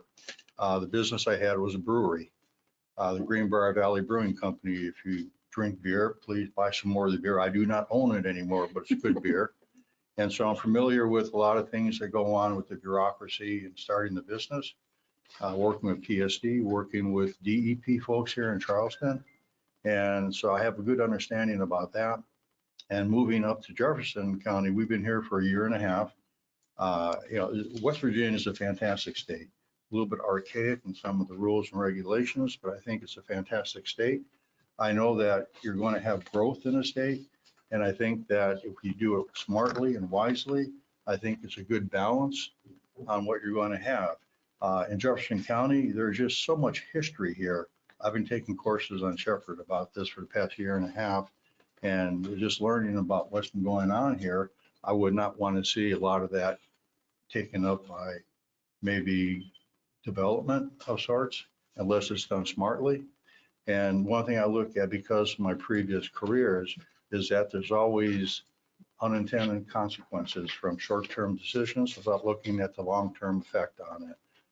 And so those are the kind of things that I think I would add value to the commission. Thank you. Thank you. Does anybody else have any questions? Sure. So I'll ask the same question I asked the last applicant. Could you comment on what you think is the biggest challenge, or perhaps the best opportunity for Jefferson County over the next 10 years, let's say? Well, looking at, you know, I think you need to look further than 10 years because it takes so long to get things accomplished. It's just the way things are. Mm-hmm. You know, so, you know, having a 500 home development, you know, how is that going to impact the county down the road?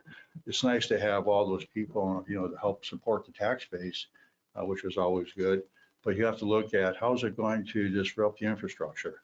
How's it going to disrupt the school systems? How's it going to disrupt, I guess earlier in your meetings today, you had two people come up talking about aquifers, the groundwater system. I have groundwater, so I'm concerned about that. So adding more homes, if it's not public water, you know, is hooked up into a groundwater system. How is that going to affect things down the road? And where's the tax, or where's the money going to come from to, let's say, expand the infrastructure? You know, so I kind of look at those long-term things. I think you are going to need more people coming in here. You know, you're going to need to develop the area. But as I said, if you do it smartly, I think that's the way to go. That's what you would need to do. Thank you. All right, thank you. Anybody else? Thanks, sir. Sure. Next, we have Colin Stein.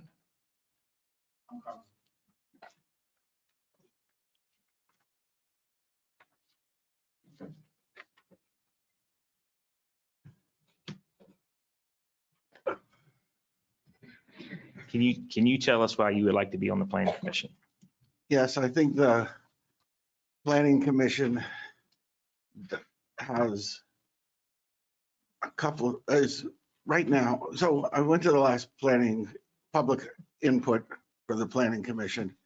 And it seemed to me that the preliminary report was too much focused on details and not focused on larger questions. I am the current chair of the Water Advisory Commission. The Water Advisory Commission has been inactive for the last 2 years, partly due to my motorcycle accident 2 years ago or 2.5 years ago. I am also a member of the Farmland Protection Board. Both of those positions I was elected to by the county commission by unanimous votes. When I look at the next 10 years thinking about the county, the two things that I think are most important to look at are water, because we all have to have water to survive. Second is sewage, because we all produce sewage. If you currently have a well in Jefferson County and you're getting your water from the well, you're getting water that's more polluted than the water that's delivered to you if you live in Baltimore City or on the Baltimore City water supply. That's wrong.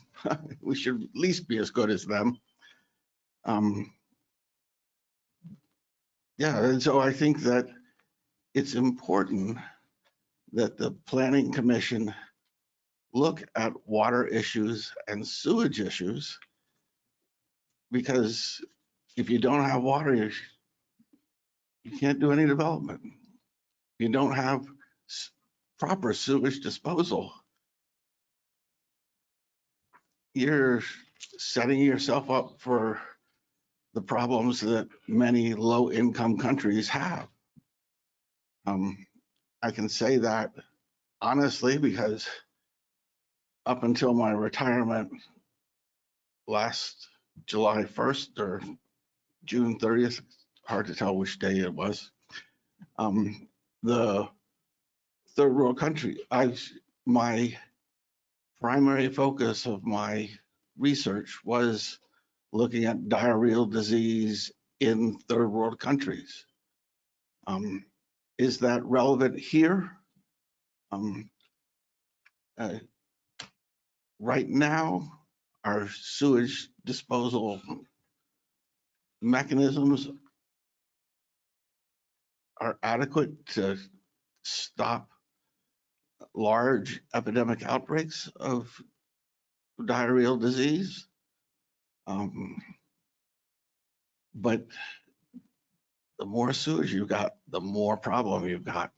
And the planning commission should think about that kind of problem. Same thing for water, right? The more water usage, water just flows, right? How is our water supply connected to our sewage production? Very easily, too easily.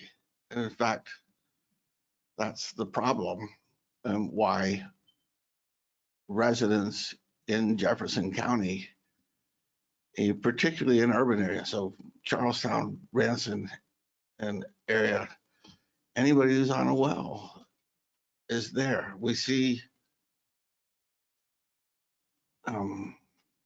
yeah, so I'm happy to take questions. Thank you. I'm glad you brought that up. I was going to ask you about that. I see that you're a professor of epidemiology, is that right?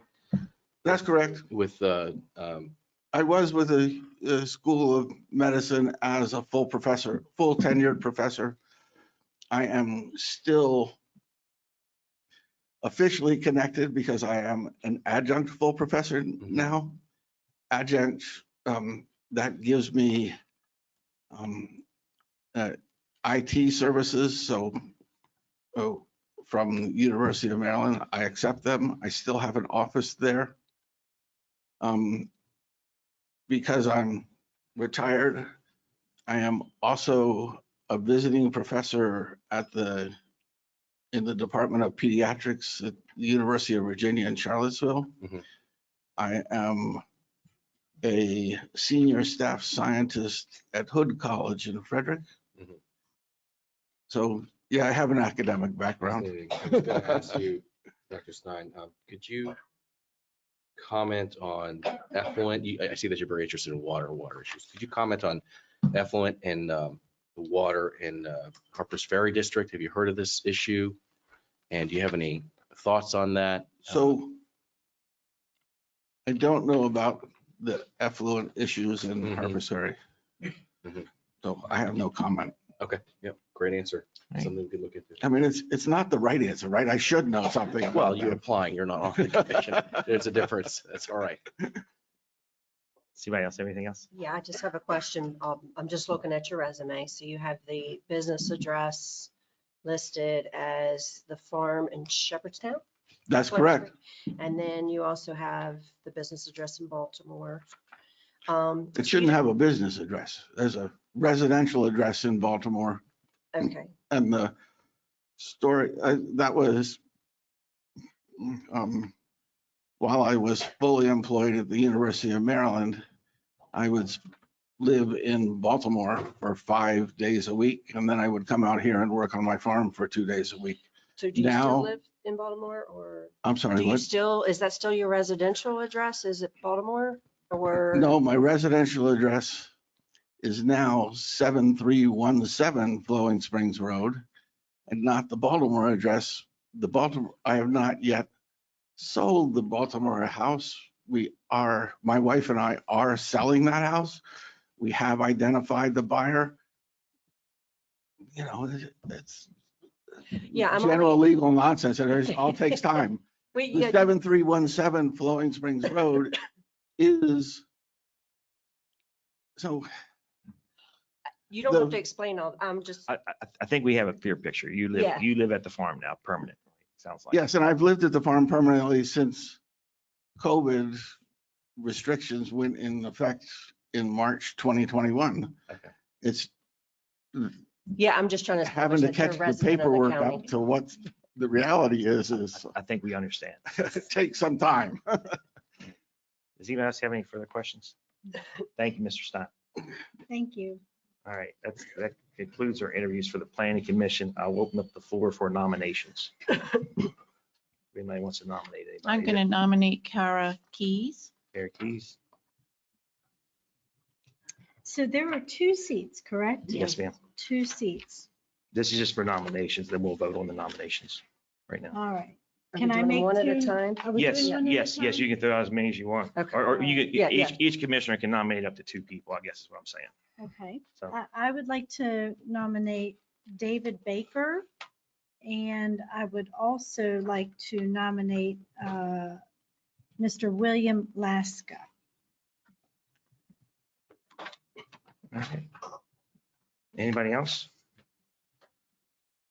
I would like to nominate Mike Shep. All right. Anybody else? All right, if there are no, Information, what's the process? How does this work? This is kind of haphazard. I mean, excuse me, I didn't mean to say that. What I meant was, I don't understand what the rules are. what we do, we'll nominate and we'll vote for this, from this list of 4 by hand. When is the discussion? Now or after before you vote, or how does that work? Because I'd like to make comments. You can comment now. And I can comment now. Wow, we have a lot of qualified, interesting applicants who are interested in volunteering their time. I think we have a good problem here. Yep, I agree. Unfortunately, there's only 2 spots.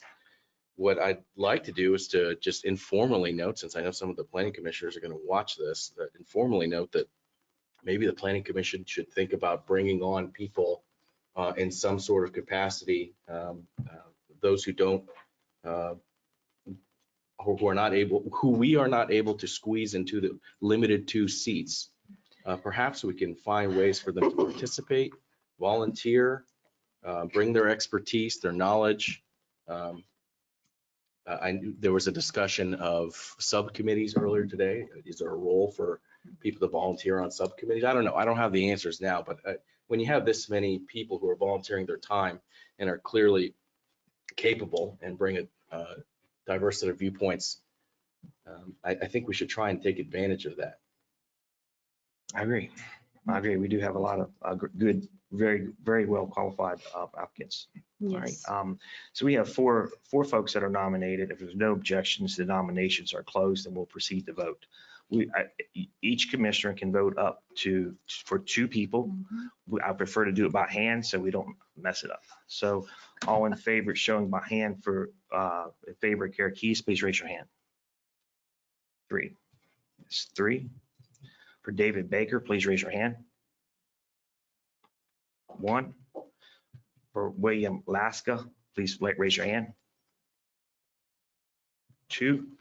And for Mike Shep, please raise your hand. 3. All right, congratulations, Kara Keys and Mike Shep. You are now been appointed to the Jefferson County Planning Commission. This is for a 3-year term ending March 31st, 2027. Thank you. All right, we're going to move on to the CTUB appointments. First on my list for interview is Heidi Parker. Is she online? I'm on a couple different ways. Can you hear me?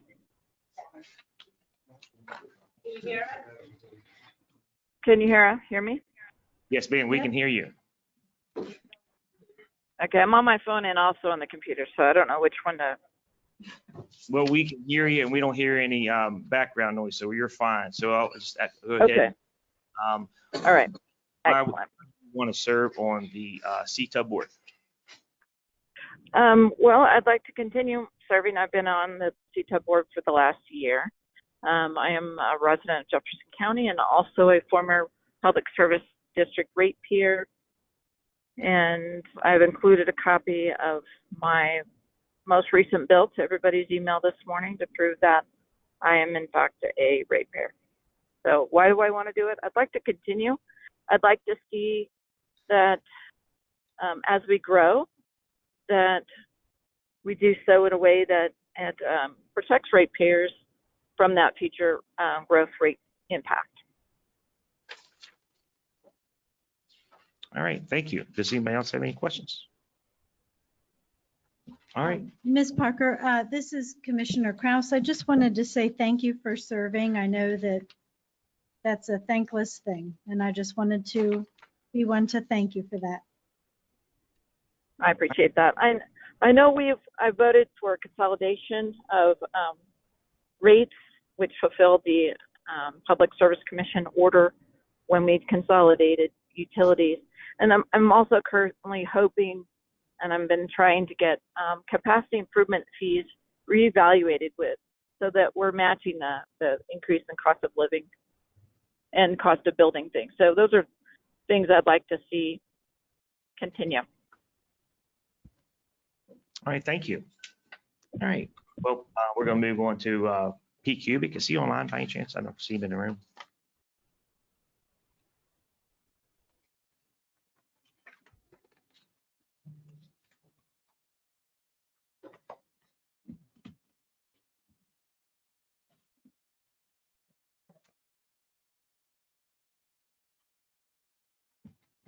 No, ma'am. Okay, we'll move on to Todd Wilt.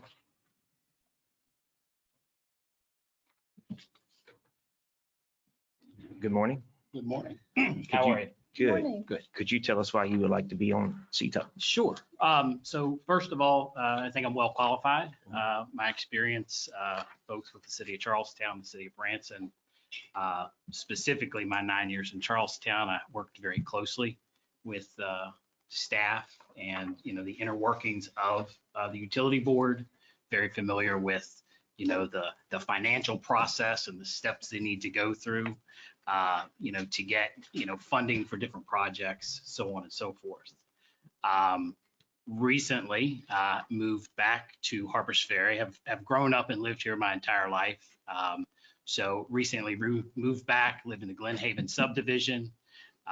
So I believe I'm qualified, and to an issue that was spoke about maybe about an hour ago, there aren't, at times, we don't have a lot of people that apply for these boards and commissions. And so knowing that I was qualified, knowing that the seat was open, knowing what Article 147 of the Charlestown City Ordinance calls for, and it calls for 3 people to be nominated, I wanted to ensure that there were 3 qualified names to keep that body strong. Thank you. Does anybody else have any questions for Mr. Wilt? Yes, Todd, I've known you a long time. Yeah. Can I perhaps feel like there could be a conflict between your current job and serving on this board? Sure. And I acknowledge that could be an issue, but I think if you look at the past at prior nominees, there have been many people that served dual roles. The last city manager of Charlestown resided in Ransom, was served by former PSD assets. And I think if you look historically, many of those appointees could be considered in conflict in some way. But I absolutely acknowledge, so the role of this body is to send 3 names to the Charlestown City Council, and then the Charlestown City Council ultimately makes that appointment. Right. I acknowledge the perception based on my current position. Okay, all right, thank you. Absolutely. Anybody else have any questions? I don't, thank you. Thank you. Thank you, sir. Yep. All right, we're going to move on to John Knott. Is John Knott online by any chance?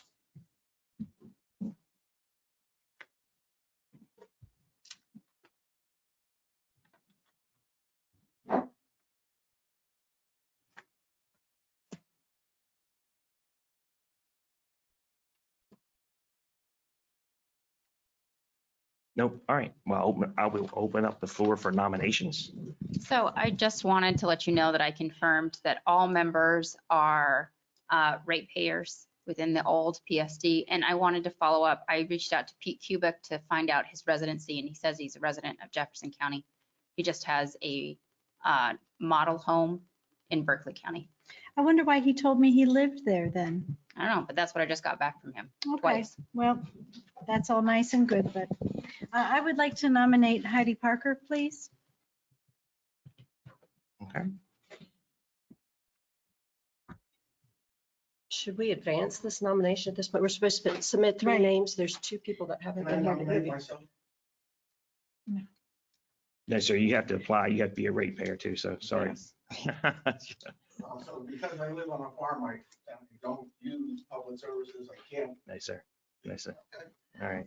I'm just suggesting there's 2 that haven't been here to interview. Right, Should we right. just table this until the next meeting? If you Ms. make a motion, Barker. I'll second it. Yeah, I make the motion that we table this pending interviews of all applicants. Second. There's a motion on the floor to continue these interviews, I guess at our next meeting, which will be a Thursday evening meeting, might be more better for their schedule, I'm assuming. All right. All in favor, say aye. Aye. Aye. Opposed? Motion carries 5-0. All right. All right. All right. That concludes our interviews for today for boards. We're going to move on to agenda item number 7. We're kind of jumped, for the folks who just joined us, we're jumping all around here today because we were running ahead. So we already took care of 6 and 8. And yeah, we already took care of 6 and 8, so we're moving to 7. Mike Sign.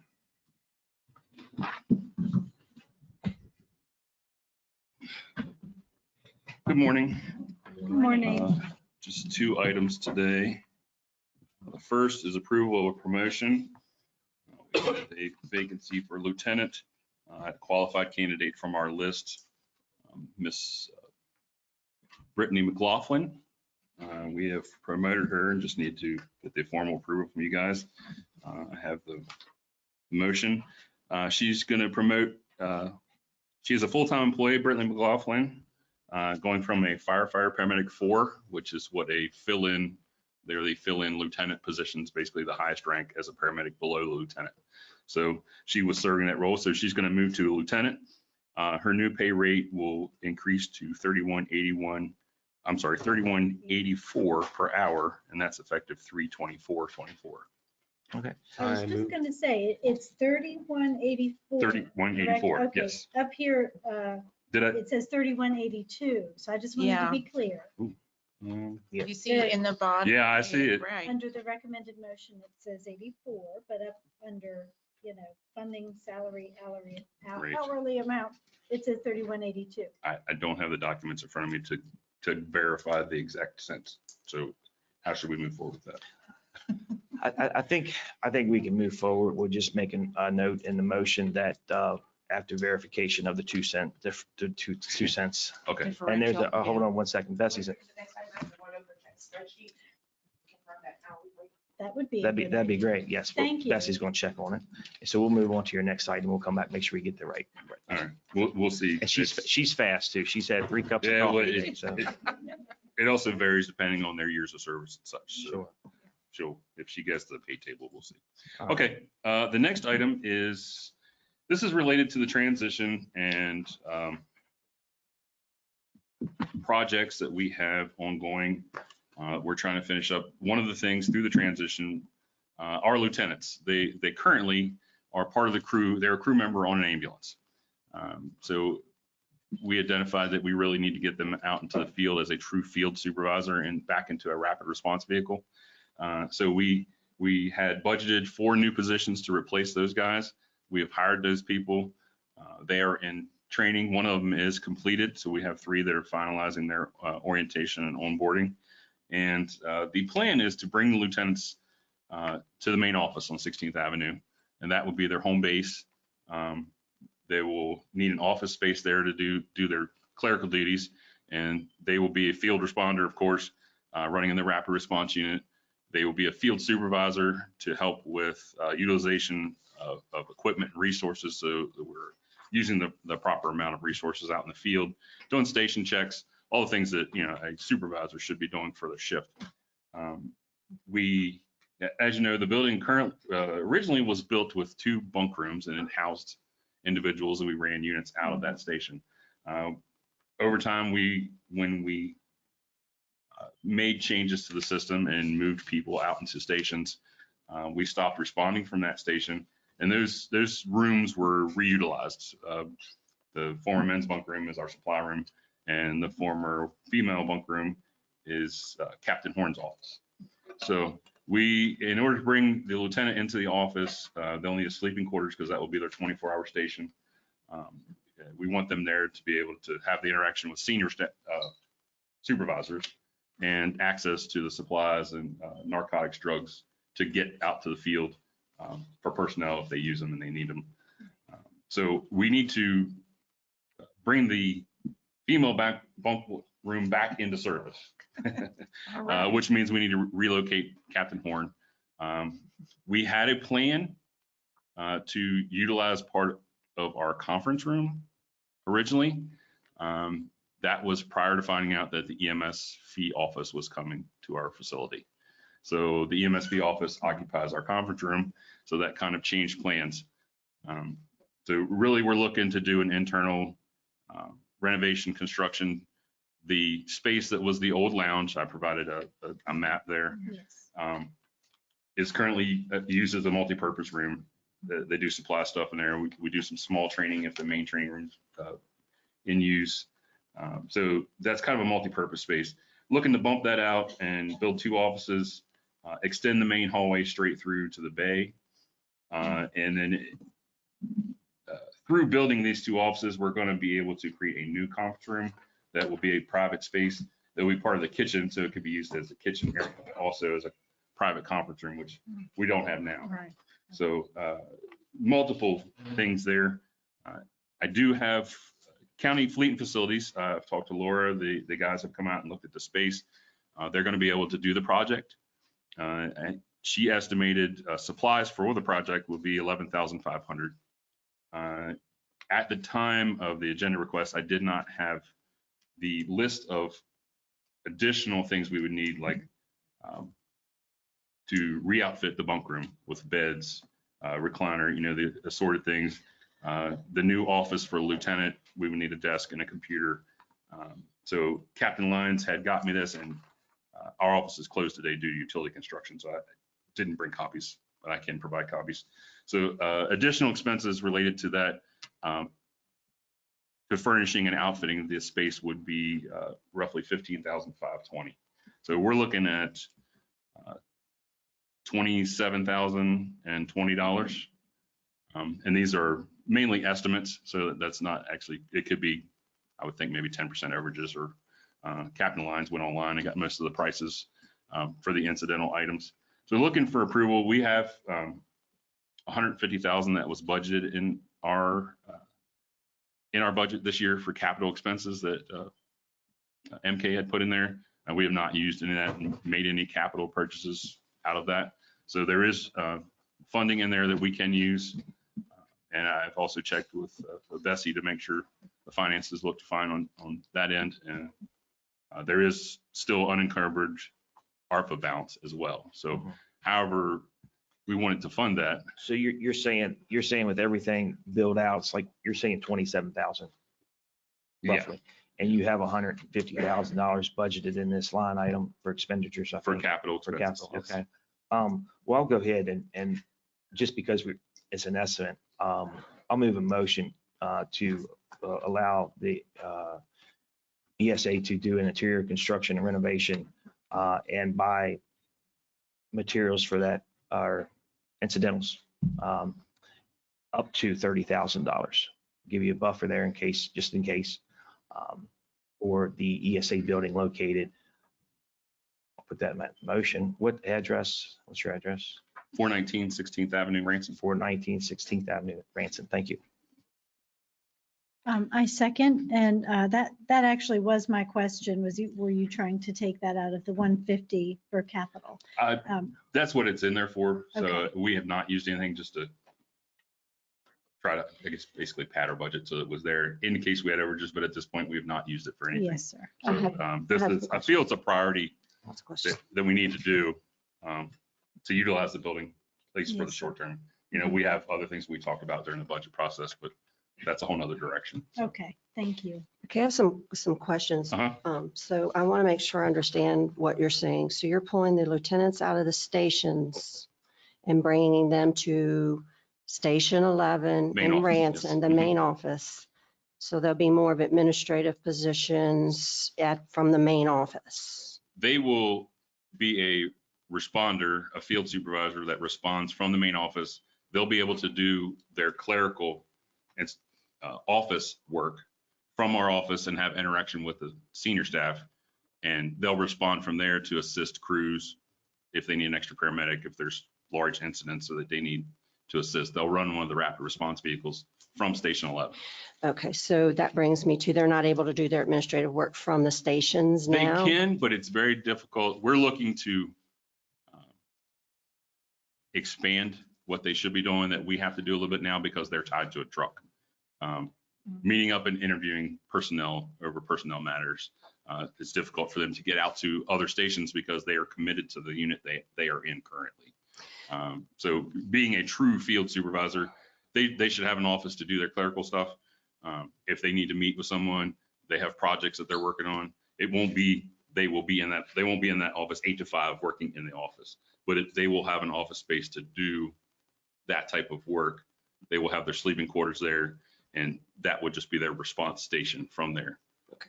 So, and correct me if I'm wrong, but Station 11, even though they may be in chase cars, it's landlocked between a railroad track and a housing development. Well, I don't know that the housing development landlocks it, but it's not the best It's not location. But easy we have access not to be responsive to, Well, whether it's a chase car or jumping on an ambulance or. Our current setups with the volunteer departments that we've designated leases with, we have not, as part of the lease, we did not negotiate any space for a lieutenant to have an office there or additional sleeping quarters because that adds a additional person to what they already allot us sleeping space for. And the space that the crews use now to do their reporting, charting, stuff like that. I guess my main concern is we're short-staffed, obviously, for ESA and pulling these lieutenants from the stations. That could be a more rapid response in assisting to get those ambulances out and putting them at a station that is landlocked. Well, their role is going to be a field supervisor now. So they are being replaced by another paramedic. So we're not shorting a current unit. All the units that are in service will remain in service. We are swapping, pulling the lieutenant out to be a supervisor, and we are backfilling that position with new hires that are in training at the moment. So we're adding basically to the service, we're adding an additional paramedic that can respond to any incident. And we're just basing them out of Station 11, even though it is between railroad tracks and a subdivision. Our crews respond from there when they're there for training and anything else right now. We used to utilize that space primarily for our response. And as 16th Avenue is completed, the one block, we will have direct access to Fairfax Boulevard. Yeah. But we feel it's the best use and utilization of that paramedic. They're going to be an extra resource for the field. So. Yeah, I'm trying to explain to the public what my concern is that we're short-staffed. We cannot provide right now because we don't have the staffing and resources, countywide coverage in every community, and just pulling these folks out that can be resources used to get these ambulances out makes me pause for concern. Well, they're a single resource that we've already budgeted for these new positions. This was budgeted in the current budget. Takes two people it takes one person to drive an ambulance, but it takes two people to be a crew to transport a patient. So they would provide great assistance to other crews where many times we call a second unit because a crew has a critical patient, they need a second paramedic. And through this, the field supervisor can respond to assist the crew without tying up an entire another ambulance. So it is going to improve the system overall, we believe. And then just to the project, this says cost estimate of $11,500. That's for the construction, yes. I know I see a floor plan here, but I would like to see a detailed project plan with actual costs. And this estimate came from Ms. Kuhn for the construction. So because they're going to do the construction, we had a meeting. They came out, looked at the project.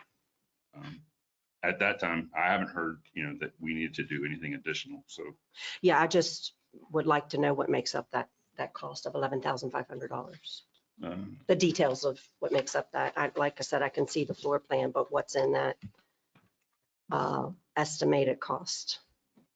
I'm sorry, she provided me that, and I did not add that to that. So that's my error. So I can provide the what the additional expenses are for furnishings and whatnot. I have that list, and then the list she provided, I can add that additionally. So I can provide that to both those documents to you guys. Thank you. Thank you. All right, we have a motion and a second on the floor to approve this cost of up to $30,000. Any more discussion? Yes. Would the two commissioners who made the motion and made the second be interested in specifying that the fund should come from capital expenditures in the motion and be receptive to a friendly amendment to that effect? Yes, I'll be happy to amend my motion that it comes from the capital expenditures from FY24. I second. All right, all in favor of the motion? Aye. Signify by saying aye. Aye. Aye. By opposed? No. Motion carries 4-1. Thank you. And Bessie, did you get the correct number for us? 3182. I apologize for that. That's 3182. That's a simple typo. No worries. All right, I move to promote full-time employee Brittany McLaughlin from full-time, or excuse me, FF paramedic. Was that 4 to lieutenant? Mm-hmm. This will be a pay increase to 3182 effective 3/24/24. Second. Any discussion? All in favor, say aye. Aye. Opposed? Motion carries 5-0. Thank you, sir. Thank you. All right. Nathan, anything yours on agenda number 9 and open? Can we talk about anything in open session? Just for 9. Yeah, just for 9. Okay. You don't have anything? I do have things. Closed session. But they'll be closed session. We'll move it. If you wanted to look at 13. All right, we'll just go in order from there, that'll be fine. And then we'll move it to the end and then, and go on. Okay, we're gonna move on to, like I said, we're moving slightly ahead of schedule here today. All right, we're gonna move on to agenda item number 12. This is consider the act on the proposed resolution regarding the approval of a tax increment financing application, the TIF application, with respect to the proposed creation of the tax increment financing district to the designated Jefferson County Redevelopment District Number 1, Hilltop House Hotel Property TIF District, and the adoption of a project plan for the property TIF district to be designated as project plan number 1, submission of the TIF to the Jefferson, West Virginia Department of Economic Development for approval. Morning. Morning. Josh is.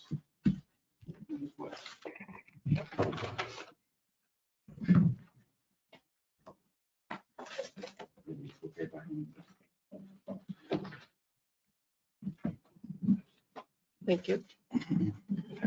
Oh, more paper. That's what I was afraid of. Oh, we can meet you formal.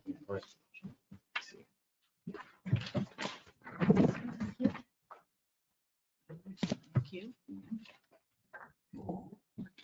And with us, we have counsel for from Spillman Thomas, and also representing the commission, which represents the commission, and then John Stumpy represents the applicant.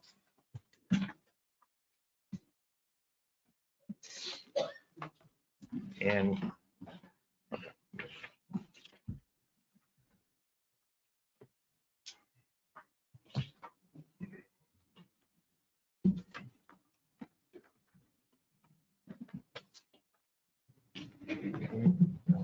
I'll open up the floor to either the commissioners or the council.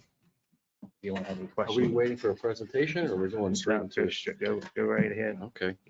One of the thoughts I had, we had a special session on this recently, had an opportunity to ask a lot of questions.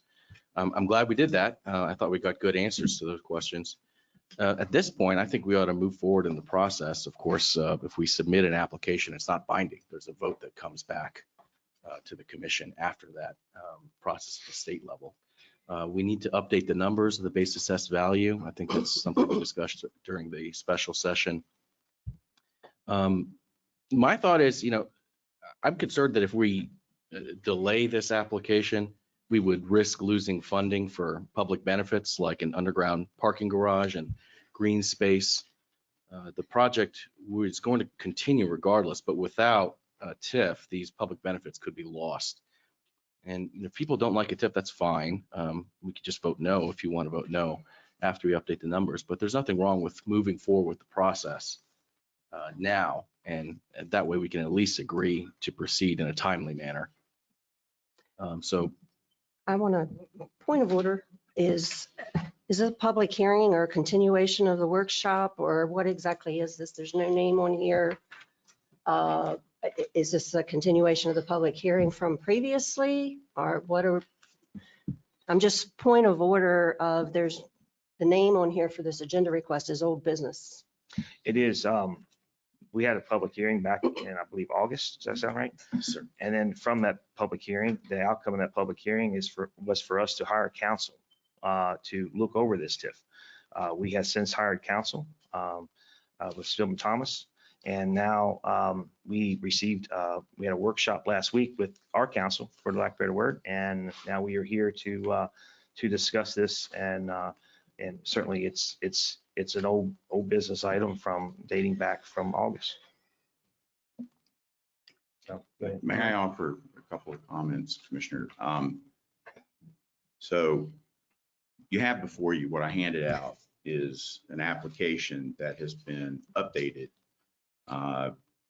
nearly entirely from the issues which were brought up previously and which Josh brought up to us.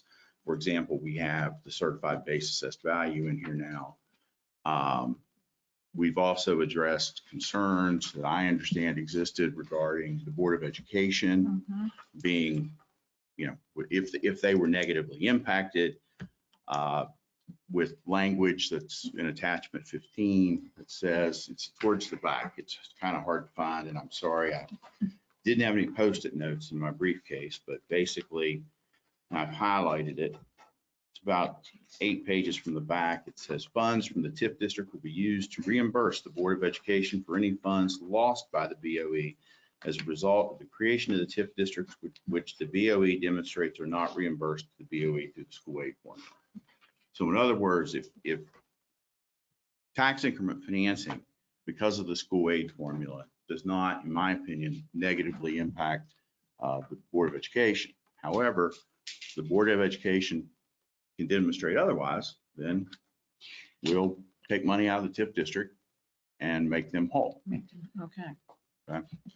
We did the same thing in Berkeley County. So that was done after August of last year. It was done. Okay. So it wasn't included in the application at that time, something new we decided to do. There are a few items that still are not in the application. We're waiting on a letter of good standing from the state tax department, for example. But otherwise, I think we've addressed the vast majority of the concerns that were raised regarding the application. Now, Josh, obviously, as your counsel, will provide you with his opinion as to where we stand. And then finally, I think Commissioner Majid made a really good point.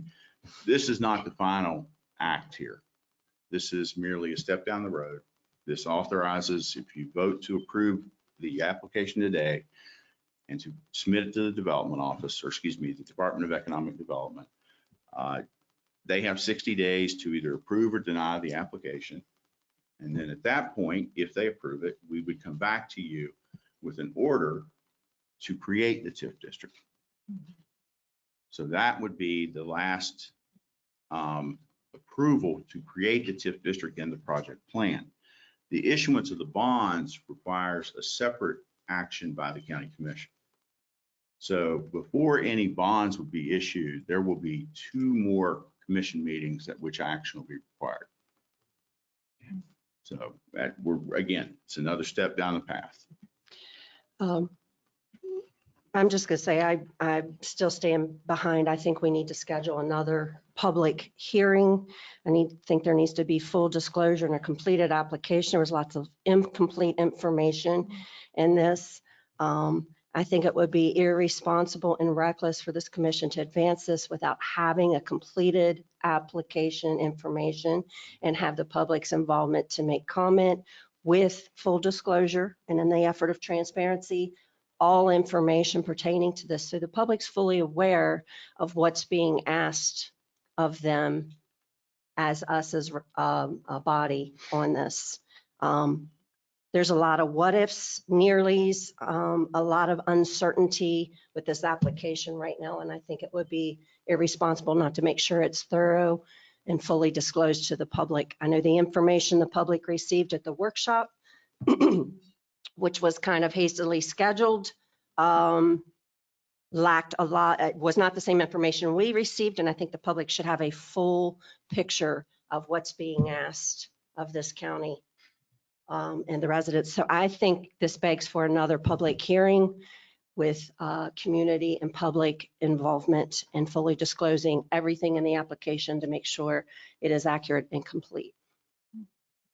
I agree with Commissioner Jackson here. And I do have a couple of questions myself. Sure.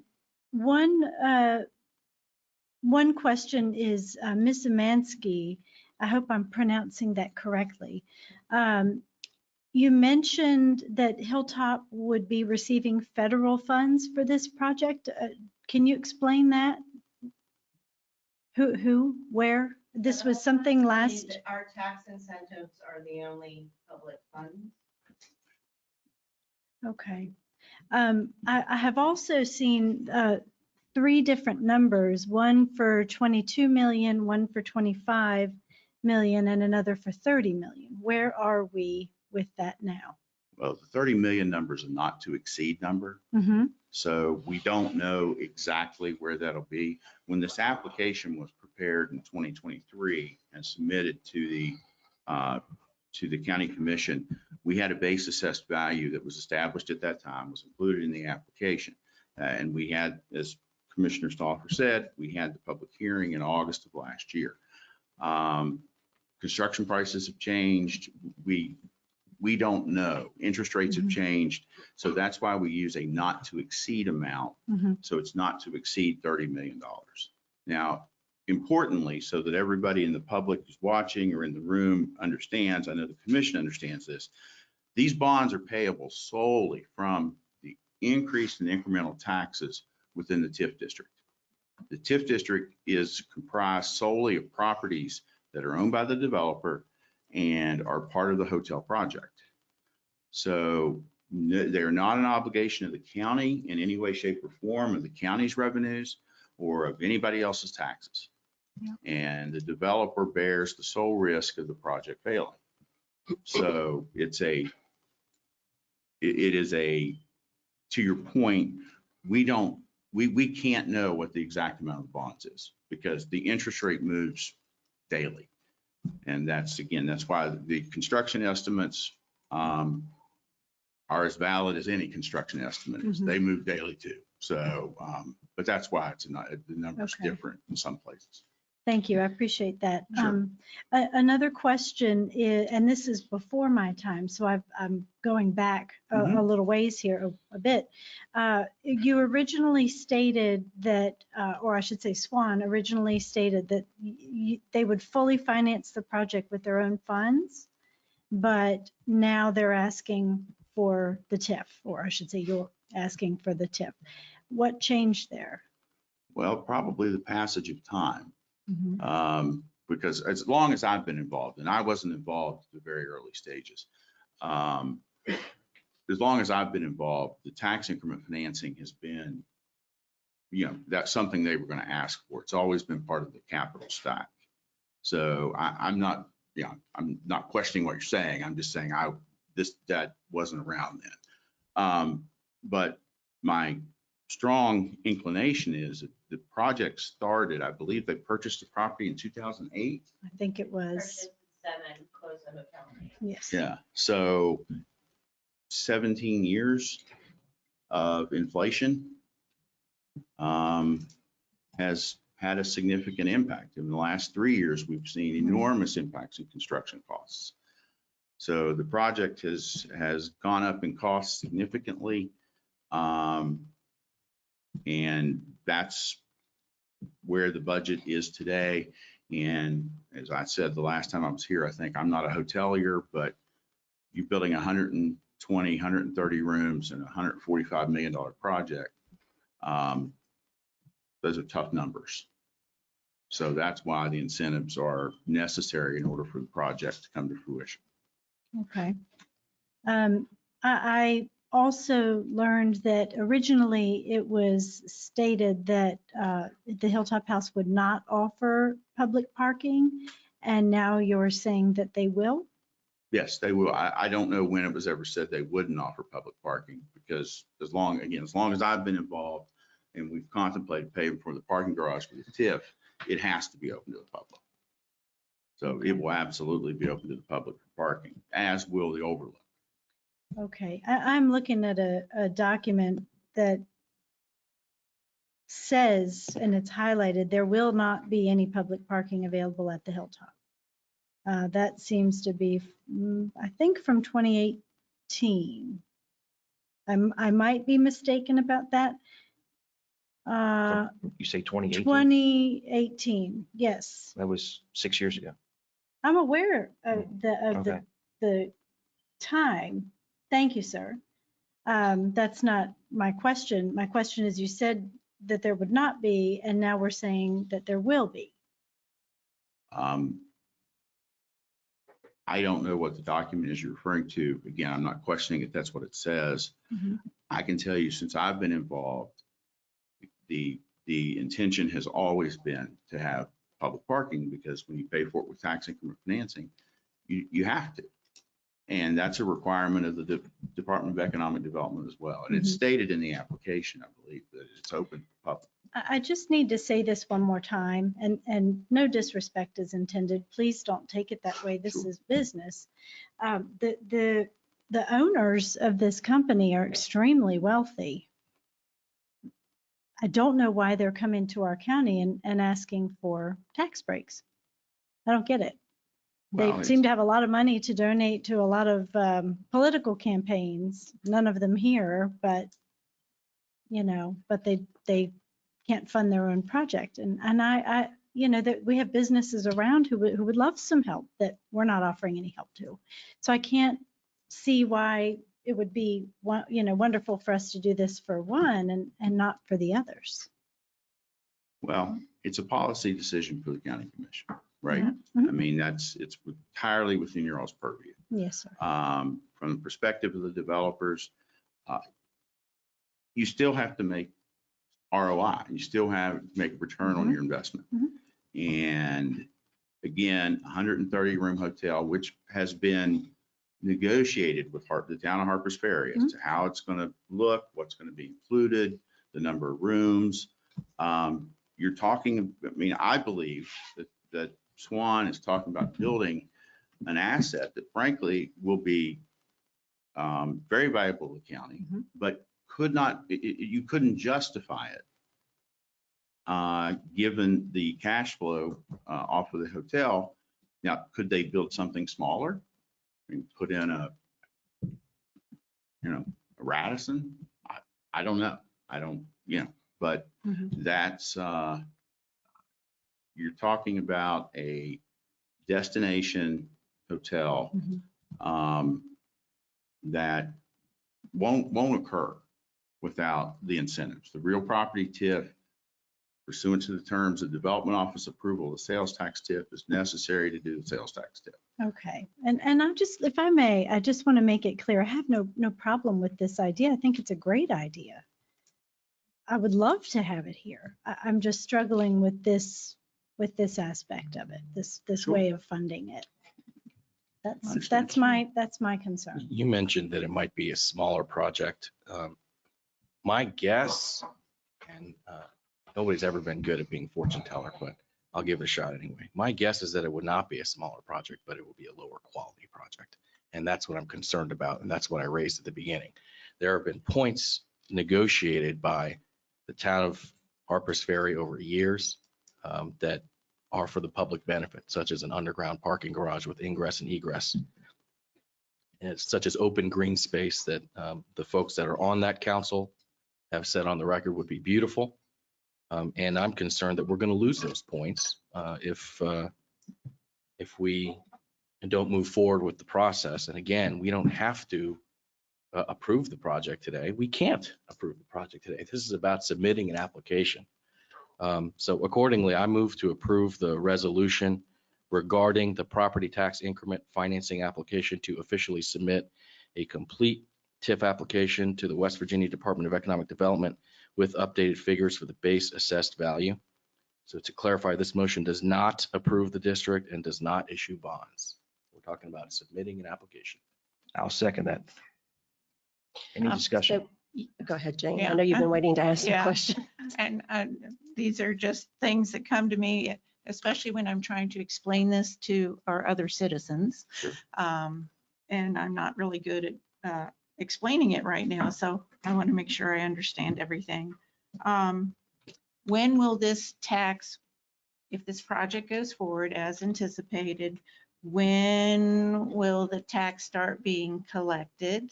And it goes into a special fund, county commission level, and finances bonds and all that stuff. But what starts the process as far as tax collection? Just curious, in that it's not coming from Harpers Ferry residents, it's coming from property owners of the Hilltop House, correct? Correct. Yes, ma'am. Okay. So if we move forward, I know you can't tell me the date, but Well, I can sort of. okay, that's Okay, what I want to sort know. of tell you. Okay. So it really ties to July 1st of every year. Okay. All right, because it's the date. So right now you have a base assessed value for that property until the hotel is constructed. Yeah. Okay, and is reappraised. I mean, that's when, and then a year and a half from then is when you start collecting revenues, that July 1. So let's say the hotel is complete on June 1. So then on July 1, it would be reappraised and you would have a complete building. So you would then have your full incremental tax. Okay. So you all go through your process of the appeal, everybody goes to the sheriff, the assessor, everybody goes through their process, issues the tax bill. Well, that tax bill doesn't come out till the following September. So you have a year and a half lag at least before revenue starts to be collected and go into the TIP fund. Okay. All Okay. right. Thank you for that That's no explanation. problem. The taxes and arrears it's, remember 2025 is July 1, 2024. And Oh, yeah. I'm impressed with folks that can remember that stuff. Yes. Well, yes, it is confusing unless you work in the assessor's office every day. And then another concern I have, on this one information sheet, it says that tourism development districts, they remove local permitting control and the state executes all permits. So I think it's my understanding is that our planning, zoning and engineering department is going to be contracted to do the inspections on this.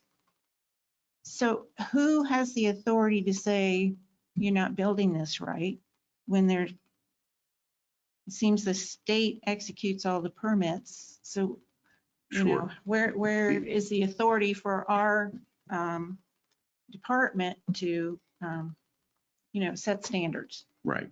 Okay. And it's a very good question. Because it is complicated. So the Tourism Development District Act was enacted for the purpose of providing regulatory certainty to large tourism development projects in Class 4 municipalities.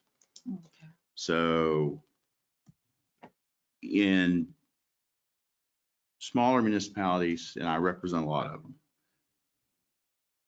many of them don't have the internal capacity to handle a large project, Right.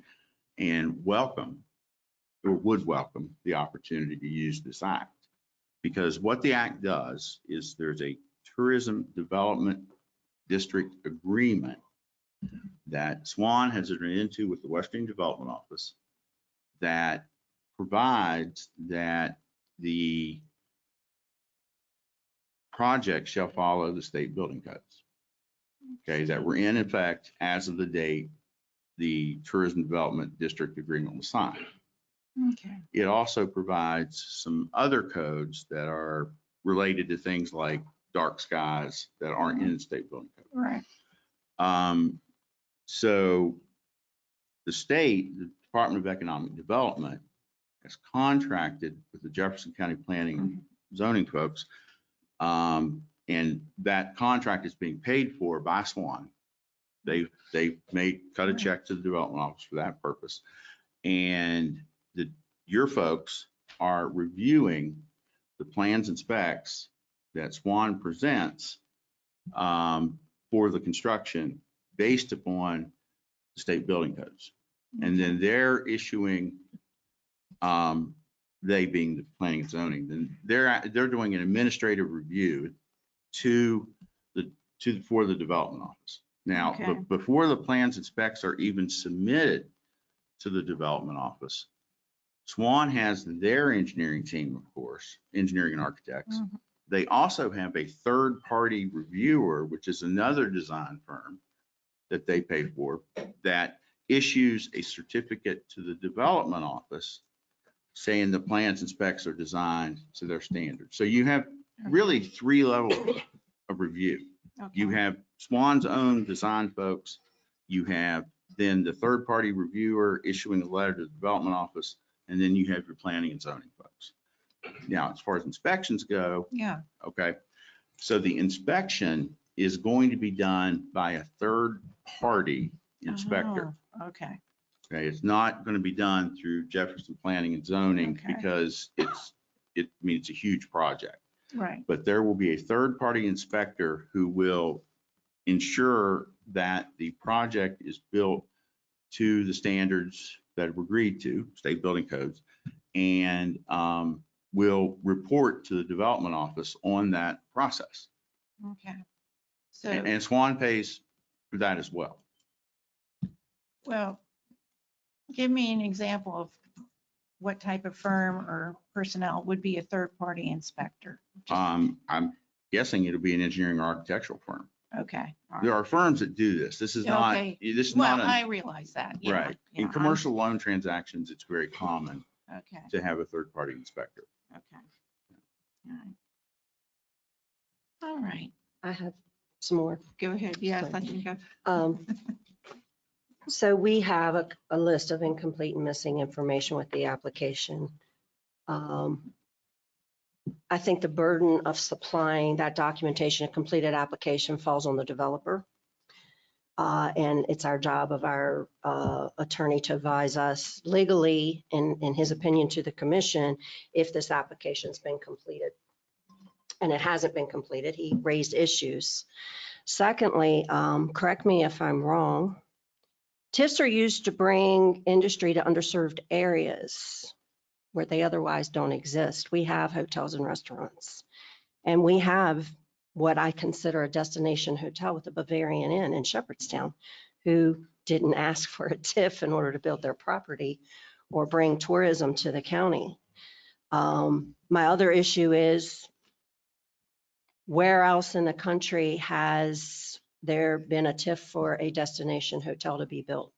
Are you familiar with that? Or do you know that No, answer but to I that can get question? back to you on that. And then what other hotels I'm just curious to know what other hotels, restaurants, services that the Hilltop House is planning to implement, the others in the area, what they think about a TIF for Hilltop House when they had nothing to set them up or prop them up. So I can't support submitting an application that is complete. I still think incomplete. And I still think this should go for a public hearing and full disclosure to the public as to what's in this application. Any other comments or discussion? Sorry. All right. Well, yeah, the motion is to submit a complete application. Yeah. That's how I stated. And if there's a defect, then it needs to be corrected before Right. we submit it. Yeah, that's what I thought too. Commissioner, if I could just add one thing. The application, it's not uncommon to submit an application to the development office without every item, because not every item can be available. For example, the minutes from this meeting will not be approved until your next meeting. And that's something that would be submitted as a supplemental filing. There are some things that we might want to, look at, and I haven't looked at the entire application. We've skimmed it. We just received it. That I think we could work on completing in the interim. But I just wanted to point out, like, it's fairly common for an application to go to the development office out of necessity. It's not going to be entirely complete, but there are some things that we can probably procure in advance of submitting. Okay, well, the way I stated the motion was complete, and you said it's not entirely complete. So I would move to amend it to say that it's materially complete. So that if there's And I'll question, go ahead. And I was going to accept that amendment. Yeah, just, if there's questions about approving minutes, we have always approved minutes at this commission. We'll approve the minutes in the future. We're not going to deny the approval of minutes. That will take place, and we'll send the approved minutes. But anything material that needs to be completed should be done. Yep. I guess I have another question. Would a bank accept an incomplete application for a loan? Or a partially complete application for a loan? They would require your complete disclosure and your financial information, and that this does not. So anyway. I think that that's an excellent point. I would like to know, you say it's not complete, some of it you can't complete, where are we? I mean, is it substantially complete? I know there's always details that need to be updated with price changes and things like that.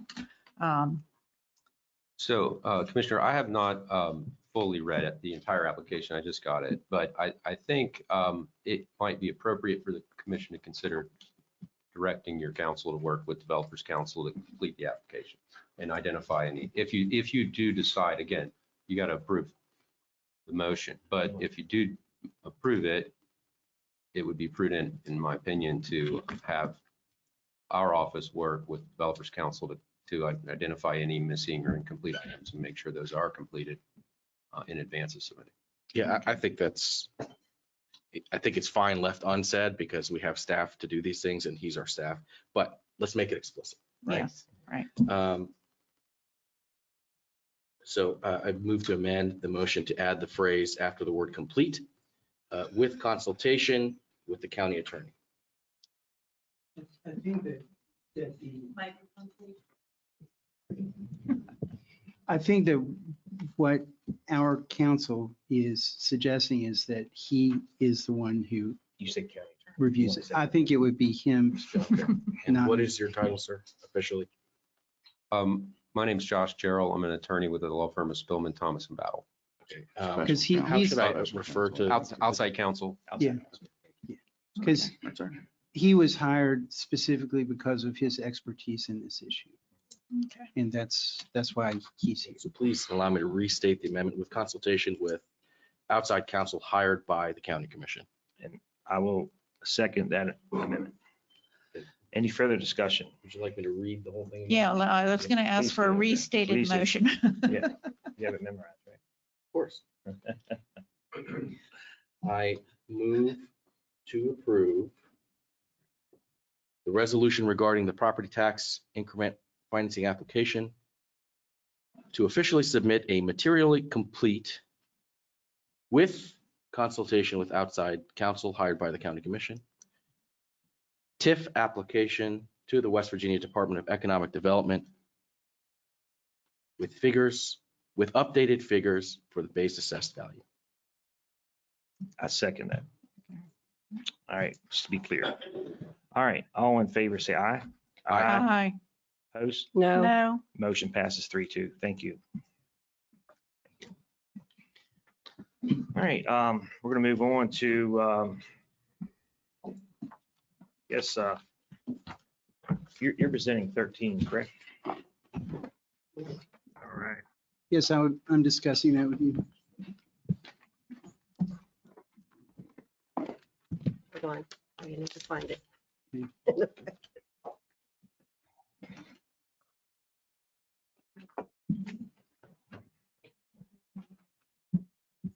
Thank you.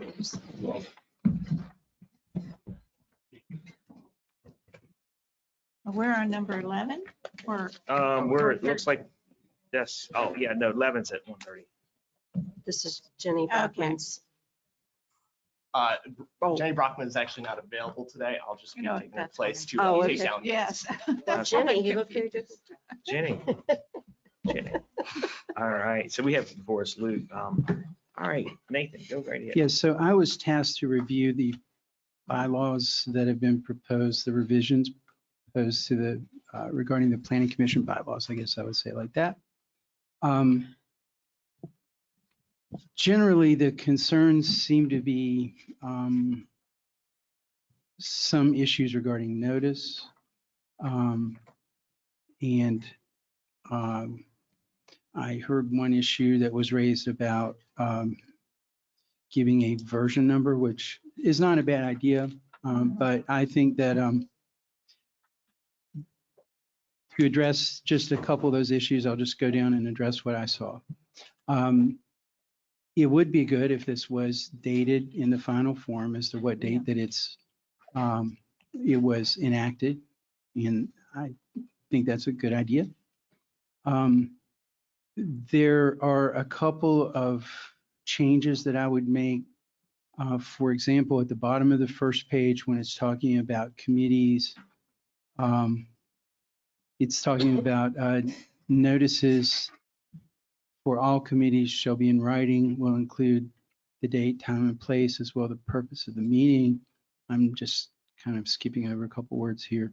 The notice will be sent to all committee members at least 2 days before the committee meeting. I believe that would probably be best if it was 3 days, Yes. because that way, that's the typical requirement under the Open Meetings Act. Now, I would say that the Ethics Commission, I believe, continues to review the questions that we sent them about the committee meetings. And I believe that they will give us some guidance on that soon. I don't know exactly when, but soon. And, it might be wise to wait for that guidance from the Ethics Commission before we totally finalize these bylaws. Just saying. Anyway, my comments or my thoughts are, I think it should be at least 3 days before the committee meeting. I guess some of the other concerns raised were public notice, posting, and that kind of thing. If these committee meetings are meant to totally conform to the Open Meetings Act, then I think that would not need to be specifically spelled out in these bylaws, because the Open Meetings Act gives you the parameters of notice and that sort of thing. However, the bylaws could, state the notice, where it's going to be posted and available to public. Right. And typically, if that is done, then I would suggest that it be done 3 days in advance. One of the questions would be at the top of the next page. Again, maybe a notice provision there if, if that is determined to be something that the Planning Commission intends to do to conform this to exactly to the Open Meetings Act. And I think that was their intention. In the second paragraph, it talks about there will be no public comment. I think the Planning Commission's belief was, this is more or less a work session for the staff. And the committees never had, is my understanding, never had any direct control over decisions or anything made. They were more go and hear what was being said and bring it back to the commission and describe it. So I think that is the concept behind these committees. And I would also say that there's no requirement for public comment under the Open Meetings Act. But I think that, again, the concept here was the staff was working on an issue and the committees were there to bring information back to the Planning Commission. And then, that I think that was probably the reason for no public comment, although I'm not 100% sure. But I think that it's just that the staff is working on these items. And, the staff works on stuff all the time because it's just the nature of trying to get things done. You can't bring everything that you write in an ordinance or every draft, it doesn't, that's an internal document. It doesn't lend itself very handily to public comment. So I think that is probably the concept there. On the next page, it talks about the president may call a regular meeting to be a video conference only meeting in which, and of course, a regular meeting is definitely under the auspices of the Open Meetings Act. So any regular meeting would be, would have information about the place and the time of the meeting, or if it's a video conference, the link for the meeting so that the public could sign on. And so that would that would definitely be handled by the requirements of the Open Meetings Act. So I don't think that would necessarily have to be in the bylaws because the Open Meetings Act takes care of it. If the special meetings would be,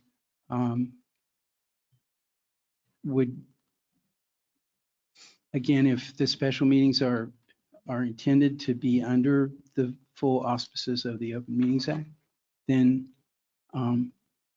that the requirements of the Open Meetings Act would again take care of notices and things like that. Although it could be written into the bylaws. In Article 5, under consideration of items,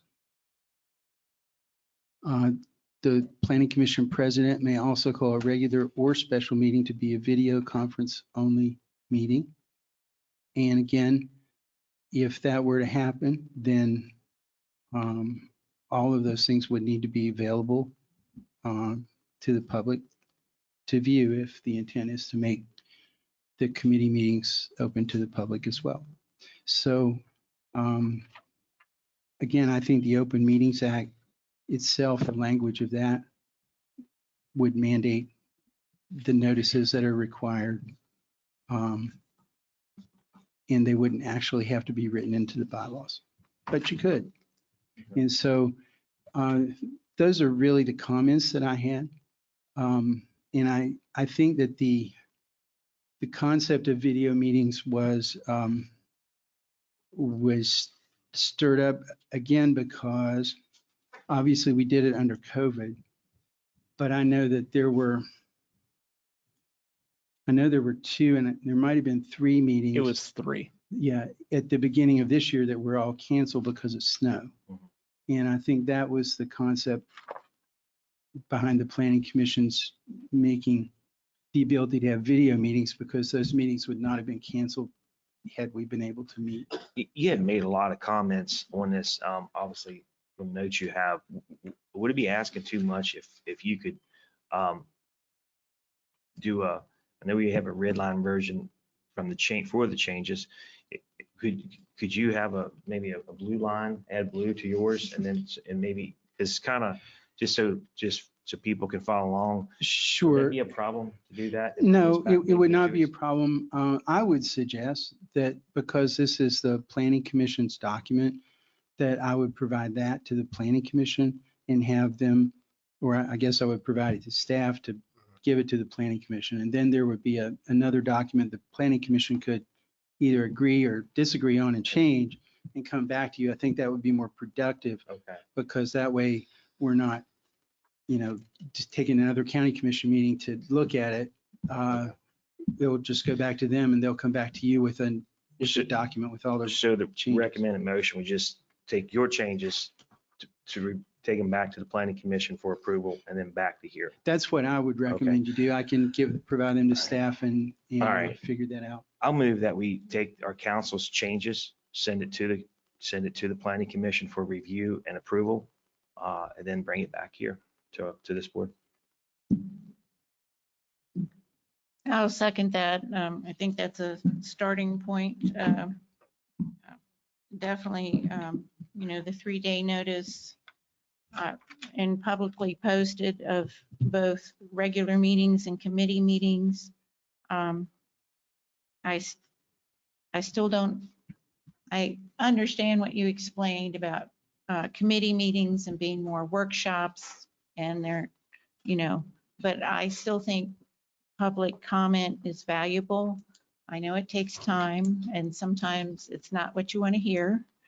And a lot of times it points out things I haven't thought of. So I value that.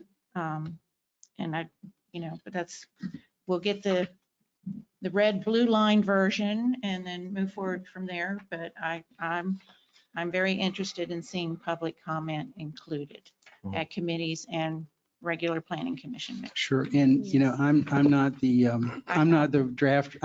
person making the decisions here, but I will definitely convey that to the Planning Commission. You'll be the messenger, hopefully, if Yes. others agree. I agree with Jane. Public comment should never be discouraged, squashed. That's a really bad look. Whether it's required or not required or whatever it is, I think Jefferson County can and should do better. I know sometimes it's inconvenient. We don't want to take the time to listen to what the public have to say about what's happening in their own backyards, but it's always welcome. And when you have people who care enough to come to a meeting and voice their opinion, certainly they're entitled to do so. They live here, they're entitled to do so, and it infuriates me that we're looking at the same document basically as before. I do not support the idea that any meeting should be video only. There's no reason for that. Certainly, if I think a meeting should still be held if you want to do it video and just like we're doing today. But I do not support the video conference only. There are people here who do not have access to the internet, not easily anyway, and would much prefer to come and show up in person to hear. It's also much easier when it's a video conference only for the people running the meeting to ignore the members of the public who would like to be heard. I do not support this document at all. All right. Hold on, I just have one. Nathan, section 2.4, I think I brought this up to Jenny. And she had indicated that these committees are more or less do research and report back to the Planning Commission. I suggested they be advisory committees. There's one section in that first sentence that it may delegate limited powers. The Planning Commission may establish one or more advisory or one or more committees to which pursuant to West Virginia Code 8A2 1115, it may delegate limited powers. It's not clear as to what these committees' powers would be if they're doing research and development to go back to the Planning Commission. So I have a problem with that being handed down to these committees.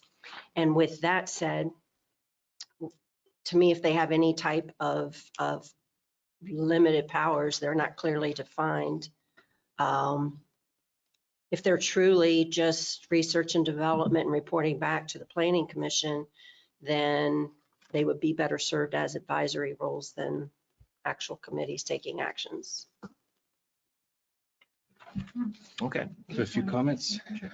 So I have a different view on public hearings, and I understand that the Planning Commission is going to look at this, so just want to offer a counterpoint for their consideration. I certainly believe in the value of public hearings. What's interesting about this is that we're talking about subcommittee meetings. And I think what some planning commissioners seem to think is a good idea, and what I think is a good idea, is that you allow for comments via public hearing once a draft is done. And the subcommittee is for drafting. Then you bring it to the Planning Commission, and then they hear from the public once you have a draft to look at. There's no right answer here. There's no wrong answer here. We have an open meetings law that does not require this.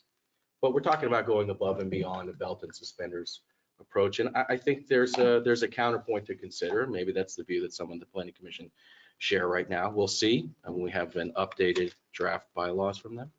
The second point on video conferencing, there's a question of can you do video only? And there's the question of what do you do when you have inclement weather? I would note that there seems to be a bit of a catch-22 here. If you do a video only, then you're going to get criticism for a video only. If you don't meet due to inclement weather, you're going to get criticism for not meeting. That's a tough position to be in if you're on the Planning Commission, because it kind of seems like there's no good answer. So I appreciate the Planning Commission's attempt to respond to criticism. I must admit, I have no advice to offer to respond to criticism that goes both ways.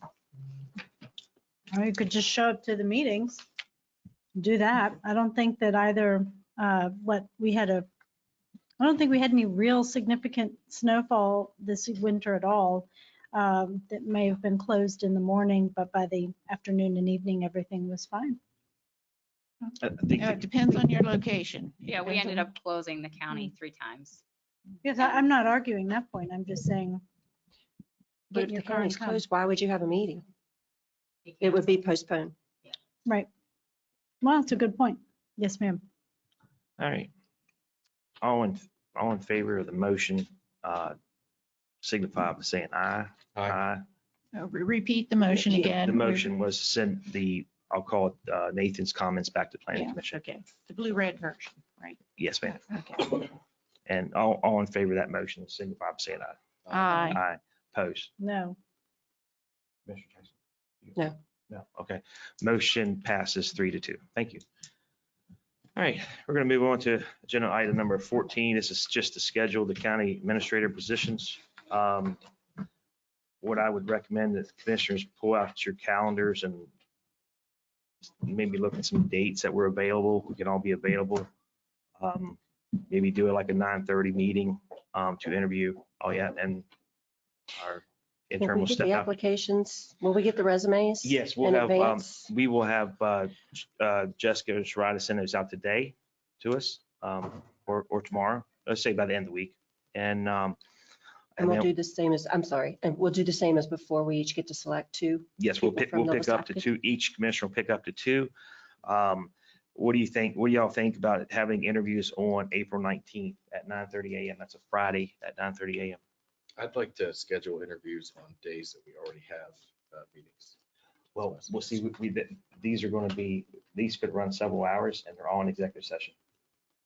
So, That's my suggestion. I've Okay. learned my lesson the hard way on scheduling, and that's what I'd like to see. we could do it Thursday morning, April 18th. Yeah, I'm not available. I'm not the available. I'm 18th or sorry. 19th.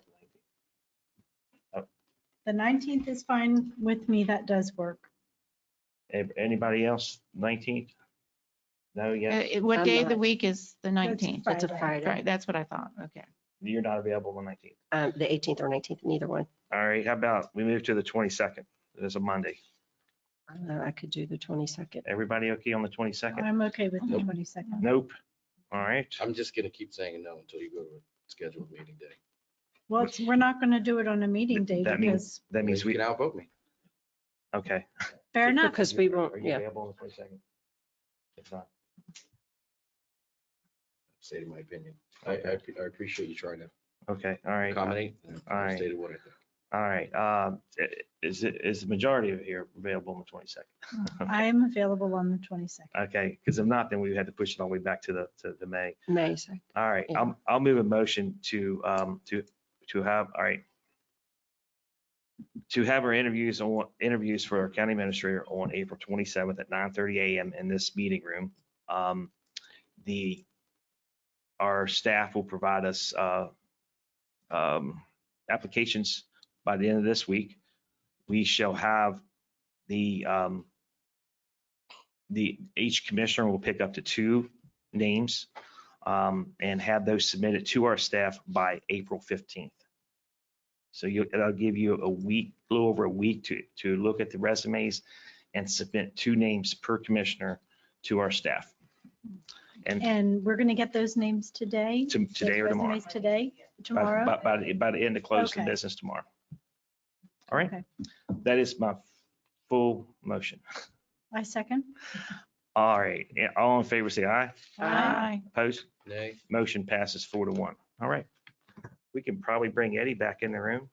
Can you get Eddie? For her.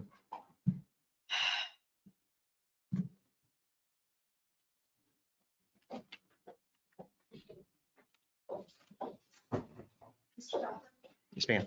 Since that is going to be an executive committee, are you going to have it available online? Yes. Yes. Thank you. All right. We'll move on to all your reports, ma'am. All right, so first, with regard to Article 147, this is the article that consolidated water and sewer utilities under CTUB and also provides for how the commission is involved in the selection process for a director of CTUB. The city council is considering changes to 147, and on Monday I went to their city council meeting with Todd Wiltz, because that also affects Ranson. And they voted to task John Nissel with reaching out to Todd and myself on some changes to Article 147. While there is some discussion about removing the commission from the selection process at all, it looks like that's not what they're interested in, at least immediately. Right now, the two issues they're looking at are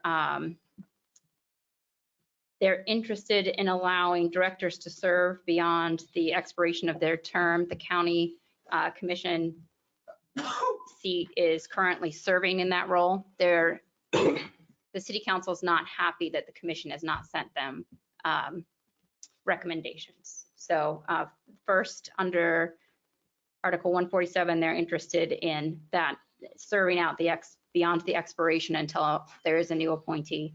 And secondly, they're interested in changing how a non-municipal seat is selected. Right now, the commission selects from people who were ratepayers before the consolidation, and that means that there's a large portion of the population that can't sit on the board but are current ratepayers. So if all of the new communities that were developed can't serve because they're not in Charlestown, Ranson, or in the old PSD. So now the commission seat, the non-municipal seat, would be expanded to represent anyone that's not in a municipality that's in the county. So my recommendation for that is that that you provide me the ability to re-engage with our council that we used and have used since then, so that whatever recommendation we pass is good with our legal counsel. I'll move a motion to give you authorization to re-engage in our previous council that we used for Article 147. Who was the previous council? Will Rohrbaugh. Will Rohrbaugh. Okay, so I'm sorry, can you just reiterate? So they want something in there that says that the current seated person that the county commission can serve out their term until the next appointment? I think they want it for all of their directors, can serve not until the next appointment, but until someone is selected to fill that role. We have it under a number of, I pulled the bylaws for the JCDA that says, as a member of the board, you will continue to serve until you're replaced, is basically what it says. Okay. And I mean, I serve on there as a county liaison. I'm not a voting member. Has it always been select 3 names to go? Yeah, I think so. Before them? Yeah, we send 3 names to them and then they select. So I sent along the section of 147, which is 2.5, and it's highlighted there, the selection process. Okay, and I know there's municipal appointees, right? We're talking about people outside the municipalities that are ratepayers, county ratepayers. Okay. They were referring to it as the non-municipal seat. Right, okay. I guess, I mean, this seems to come up, well, at least since I've been on the commission. This comes up almost every year that we need to address 147, and I'm not quite sure what the overarching goal is, why it keeps coming up and what the end goal is for it, and what they're trying to accomplish. And I know it's been before the commission. It just keeps coming up every time. It seems like every year since I've been on the commission. So I'm just trying to get to why does it keep coming up? And why do we keep being faced with making the edits to it or revisions to it? The city council that keeps wanting to make these, I guess. At least in the 2 letters that I received from Will Rohrbaugh about the city council, it was to remove the commission's involvement in the process. And I think this, I don't know why, but I would assume if you have all of the assets, it may be difficult to understand why an outside body is advising you. And it can feel slow when we are not filling the seat that expired at the end of December, and here we are in January, and they are still waiting for their 3 names. Well, wasn't it a condition when the Public Service District, or JUI at least, bought that the commission would have a And so those letters stated interest in appointing someone for the county ratepayers? the letters from our attorney stated that they would be in violation of their contract of purchase for that same reason. And under that Article 147, it says, since CTUB has acquired Jefferson County Public Service System and provides these services, the city council will consider the Jefferson County Commission's recommendation. So it's even within the article of why there are recommendations. Further in that article, it says, however, that the city council doesn't have to follow all recommendations. But still, it provides a process for the commission providing first. Then I guess my question would be, who has the best interest of the county ratepayers in mind, and who's representing them if they eliminate us from that? I think that's why we need to hire Will to make sure that doesn't happen and talk to their council. And that way we're limiting just to those 2, which I think you may be amenable to. It sounds like, at least from this slight discussion, 1, the ability to serve until your position is reappointed, and then 2, to expand who we represent from the old PSD to any non-municipal customer of CTUB. Because the old PSD was smaller and water services didn't expand it. So there are a larger number of people that we would be able to select from. I'm just still trying to think around, I wrap my head around it. I'm sorry, this just might be simple, and it's not jumping out at me.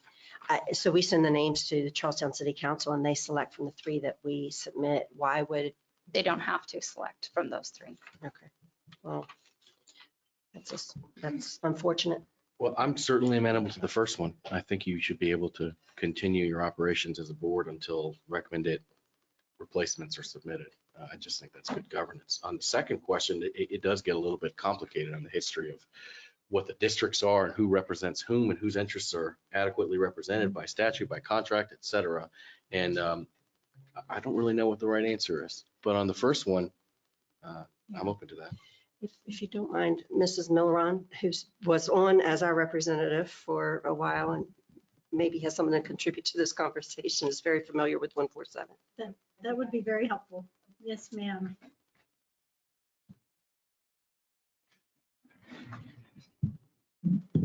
I won't belabor the history, but in September of 2020, I brought to this commission, not you all in particular, but I brought to this commission a concern.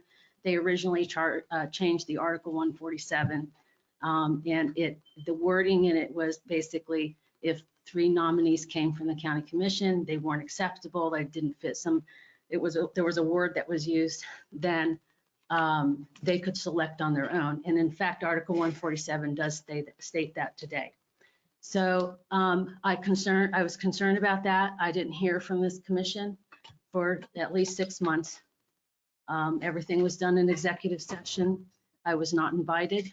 I was not given any information. I inquired repeatedly to our liaison, and then that liaison left, and I had a liaison that didn't show up. And so I was kind of left, at the perils of just doing my thing at the board. So interestingly enough, Article 147 does read that my concerns were expressed, but today what you're faced with is the fact that there's sections in the contract that I was told later actually diminish those priorities that were given in the original purchase agreement. And I was I called the county prosecuting office here and asked a question about that. And I was told of a thing called diminishing contract. And that's what this was. So there's a section 10, I believe, in the purchase agreement that eliminates everything but the, making sure the employees of the former PSD got moved over, their benefits and all that were taken care of. But that's what outside of a year, that contract, basically everything else went away. And that's what I was told. And not by the prosecuting attorney here in the county, but I was told trying to get information. I mean, it was a real struggle trying to figure out what's going on, but I did alert this body of the concern as far back as 2020. And I just didn't get those answers. So, so I hope that history helps you understand the 3 nominees have 3 requirements that you all published. One is has to be a Jefferson County resident. 2 has to be a former PSD ratepayer, and 3 has to be a current CTUB sewer customer. Those were what you published for the appointment. So Article 147 says something different, and that was what I was trying to relay, is that it says something different.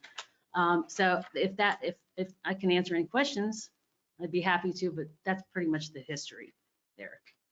That's very helpful. Thank you. I don't know what the proposed action is right now, but if we were to take some action beyond what I think is a rudimentary step of allowing people to serve in their roles until replacements are named, I'd like to see perhaps a workshop with those who are concerned from CTUB or whomever is requesting action, just to better understand their views. Hearing it secondhand via bullet points, I have more questions than answers. So I think your suggestion was to engage with the former attorney. And that's was the motion I made to go ahead and do. You already made the motion? Yeah, I made the motion, but I didn't get a second though. Second? Okay. Okay.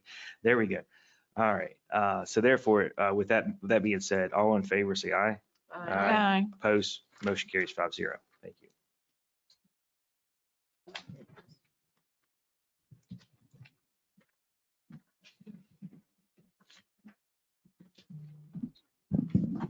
So next was just a review of what was awarded since our last meeting for FY24 for congressionally directed spending. And I provided a list in the packet of what is being awarded. And you will know that the commission, the county as the commission is not receiving anything in there. There is Harper's Ferry, there's some for JCCM, et cetera, but there is nothing for the county. On to the next, and I included the press release from Senator Capito on that. I do have a quick question, Sure. Eddie, before you move along. Under letter B, you did mention, of course, Jefferson County Community Ministries, and it looks like they're getting $1.3 million. I did notice, and it is under Jefferson County, but it does say $10 million for Northern West Virginia environmental infrastructure, energy and water. Can you tell me what that is, please? I don't know what it is. We didn't apply for that. What you see in brackets is the bill that it was funded through. So I can go ahead and pull the information for that and supply it to you. I would appreciate that very much. Thank you.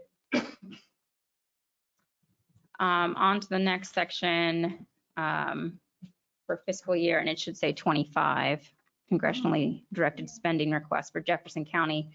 In meeting with the directors as we've gone through the budget process, and I think in speaking to you as well, there was a push to find other sources to fund various aspects that we weren't able to fund. So we did find funding for replacing radios, but again, that was for just one fiscal year.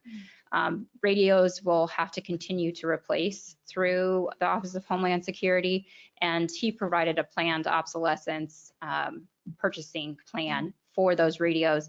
This would then be to replace all of the radios because we're changing from old technology to new technology, and this would be to replace all of those radios in one swoop, and that would be for 100,000.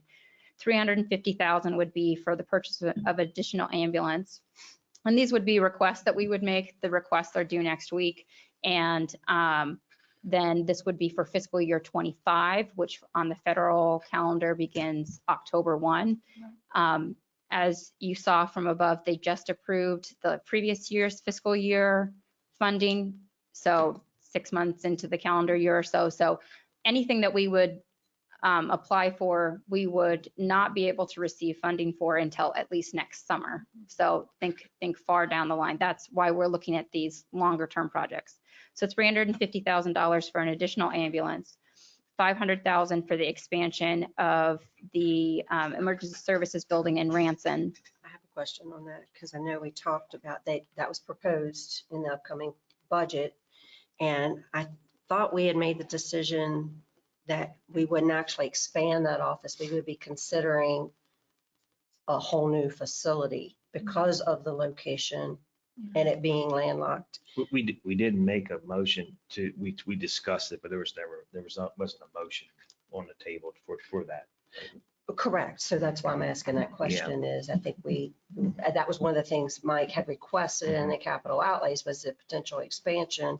And we said no to that on that building, but that down foreseeable future, there might need to be a station built. A master plan. And this wouldn't prevent you from building a new station in the future. But this, I think, is if that station in the future isn't built, what are we going to do in the short term to make sure that that building can hobble us along until we find the next solution of building a station? Right. I just want to make sure finding we're property. applying for this in hopes to get these funds that we're conveying appropriately what we're going to use those funds for. Oh, absolutely. They have to be, yes. So our application we have to use the funds for what we apply for. Right. I guess that's my point. We can't This says then- expansion and not basically a new facility. Correct. So we would have to use this for the expansion. If we wanted to apply for funds for another facility, I would recommend we can do that. But I would also recommend that we have the purchase of land included. And I think it goes beyond the scope of what we may be able to apply for in 7 days. I need a location. I need a planned budget. I need to know how much the roof is going to cost and how much the engineering is going to cost. I need to put the whole proposal together. And you need to do that for the expansion too, to apply for that. Correct. I can strike that one if you would like, but no, I'm just want to make sure, I mean, we had conveyed during budget of not going down that route and expanding that simply because of its location. So I'm just trying to clarify what this is for. So the next one is for sinkhole, parking lot repair, building demolition, stormwater management of the Charlestown campus, which is this over here. We included, I think, 200,000 for the parking lot, but I think the hope from Laura is that we could change this into a federal allocation, or we could use our $200,000 as a match towards this 500,000, which would then also tear down, I think it's called the Smoot building. Right. And the stormwater management there's significant flooding in that area, so you need to create green space to allow for the water management. The next one is $100,000 to replace license plates readers, which is from the county, from the sheriff's office, and a $350,000 for a Bearcat, which is an armored vehicle also from the sheriff's office. Who is doing this work in the county, preparing these applications? That would be me. The county doesn't have a lobbyist. One thing we might want to look at the long term is hiring a grant application manager, if that's the right term, who could do in part some of this work, but then also apply for all different types of grants that are available around the country. My interest in positions like this is they end up paying for themselves and a whole lot more. So we have two. We have a sole a social services coordinator, which these don't fit under that social services. But Region 9, we pay Region 9, and then we can coordinate with them to have them apply for our grants. Many of them this, and they will also apply for our CDSs for us. And we'll be meeting Region 9's briefing the directors on the 15th. So, and that way we can begin the conversation for next year and for all the federal grants that come out. Good deal. And then a motion here, though.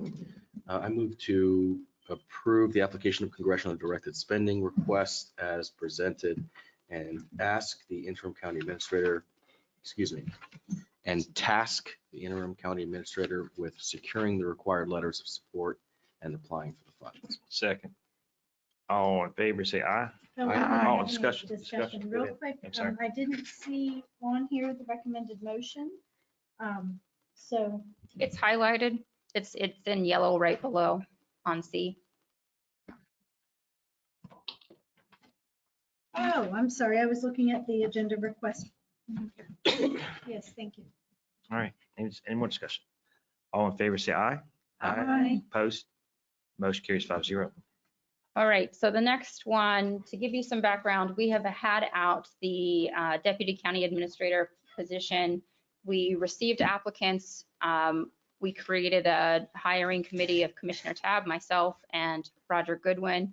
We reviewed those, selected the top candidates, and then asked for writing samples, specifically with regard to their background and experience in human resources, since that's such a huge need. And we weren't able to find someone that had the background and experience that we were looking for human resources.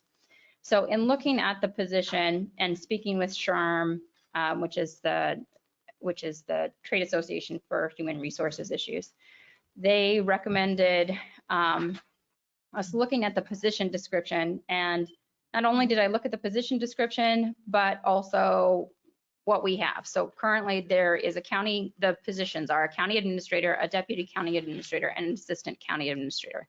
And when we're looking at something that large in county governance, you're going to have that at maybe Frederick County, Loudoun County, where you're looking at 2.7 million in population. So to have that many in leadership here it's a lot for a 60,000 person county. So what I recommended is taking that job, and I have the job number there, job number 40104, and reconstituting it as a human resource manager at a grade 4 or grade 5.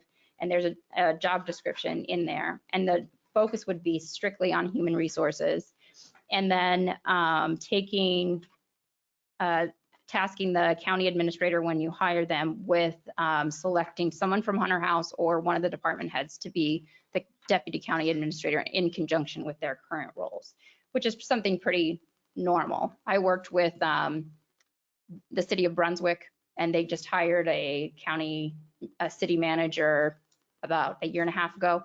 And they said, okay, well, we also need a deputy now. So they selected their public works to work as the deputy. And as you go down the position description for the deputy, they are tasked with getting past the CDS requests. And I included it in your packet for you.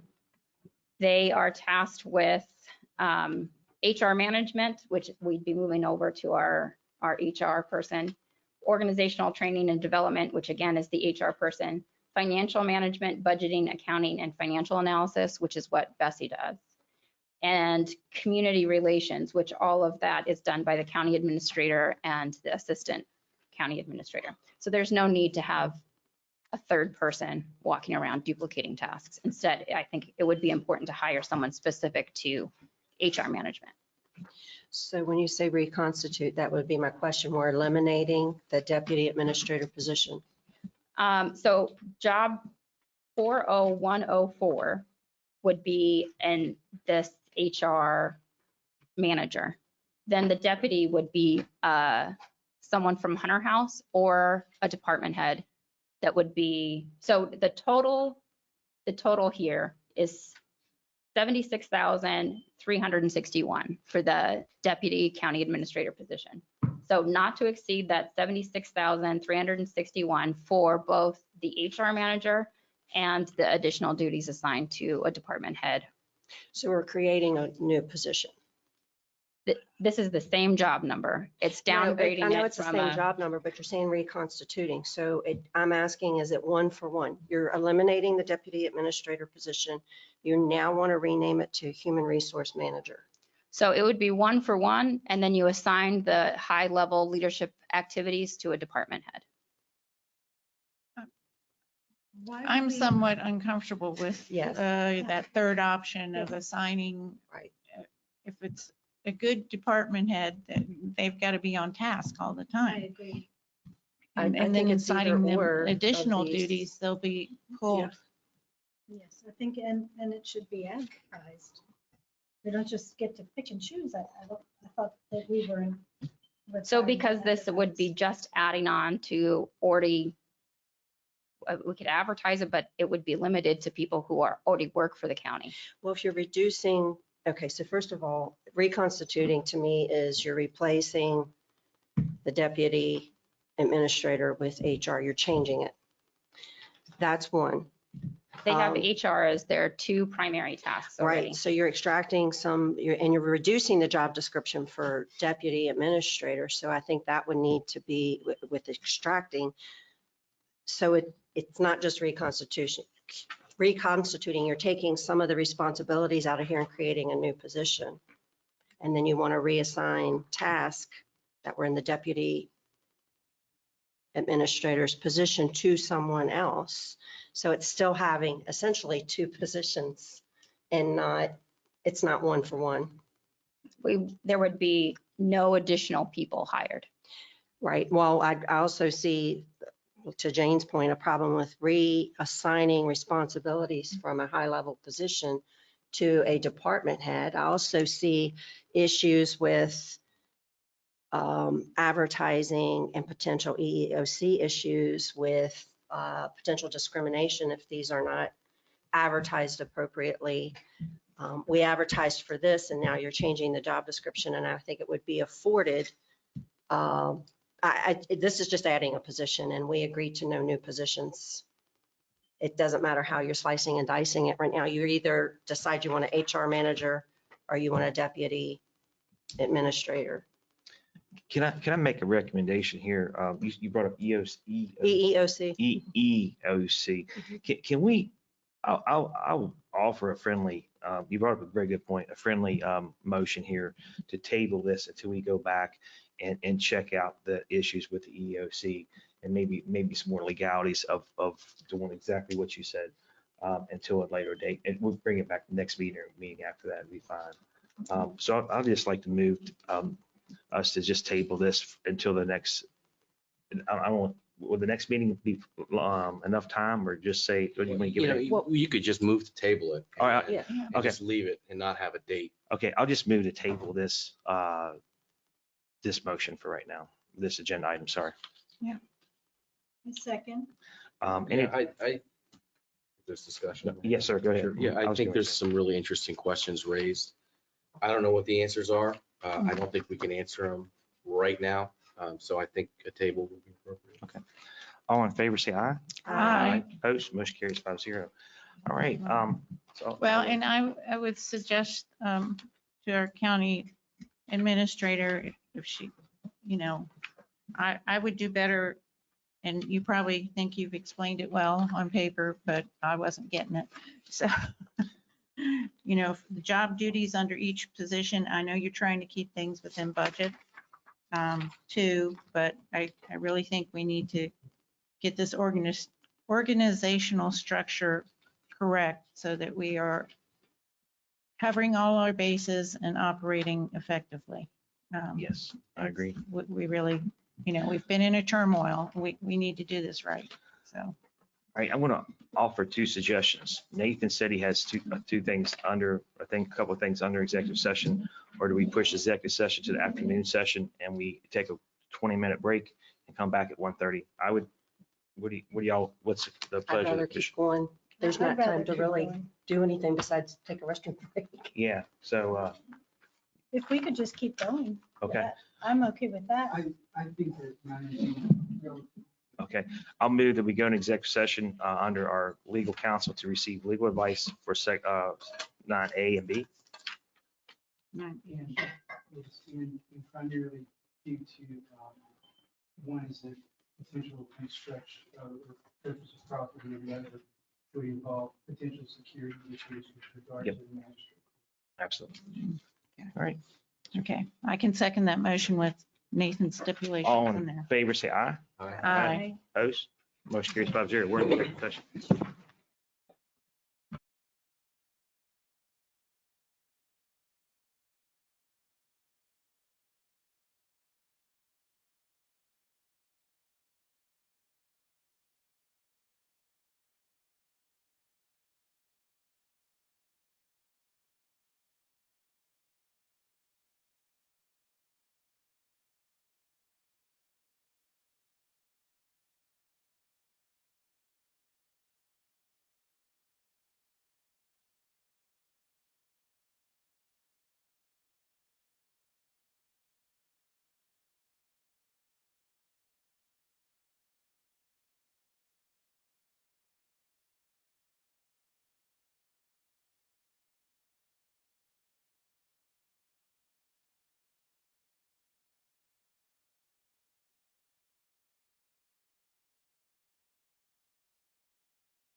Do we have planning commission members attending in person or virtually or a combination? Hopefully a combination. I don't know, sorry, is that? All right, well, as Sarida, okay, well, before we start on the afternoon session, we're going to adjourn the morning session so she can start recording a different track for the afternoon session. So everybody in agreement with adjourning the morning session? Yes. Okay? I don't see any objection. We're adjourned for the morning session. And then you tell us when we can start up for the afternoon session.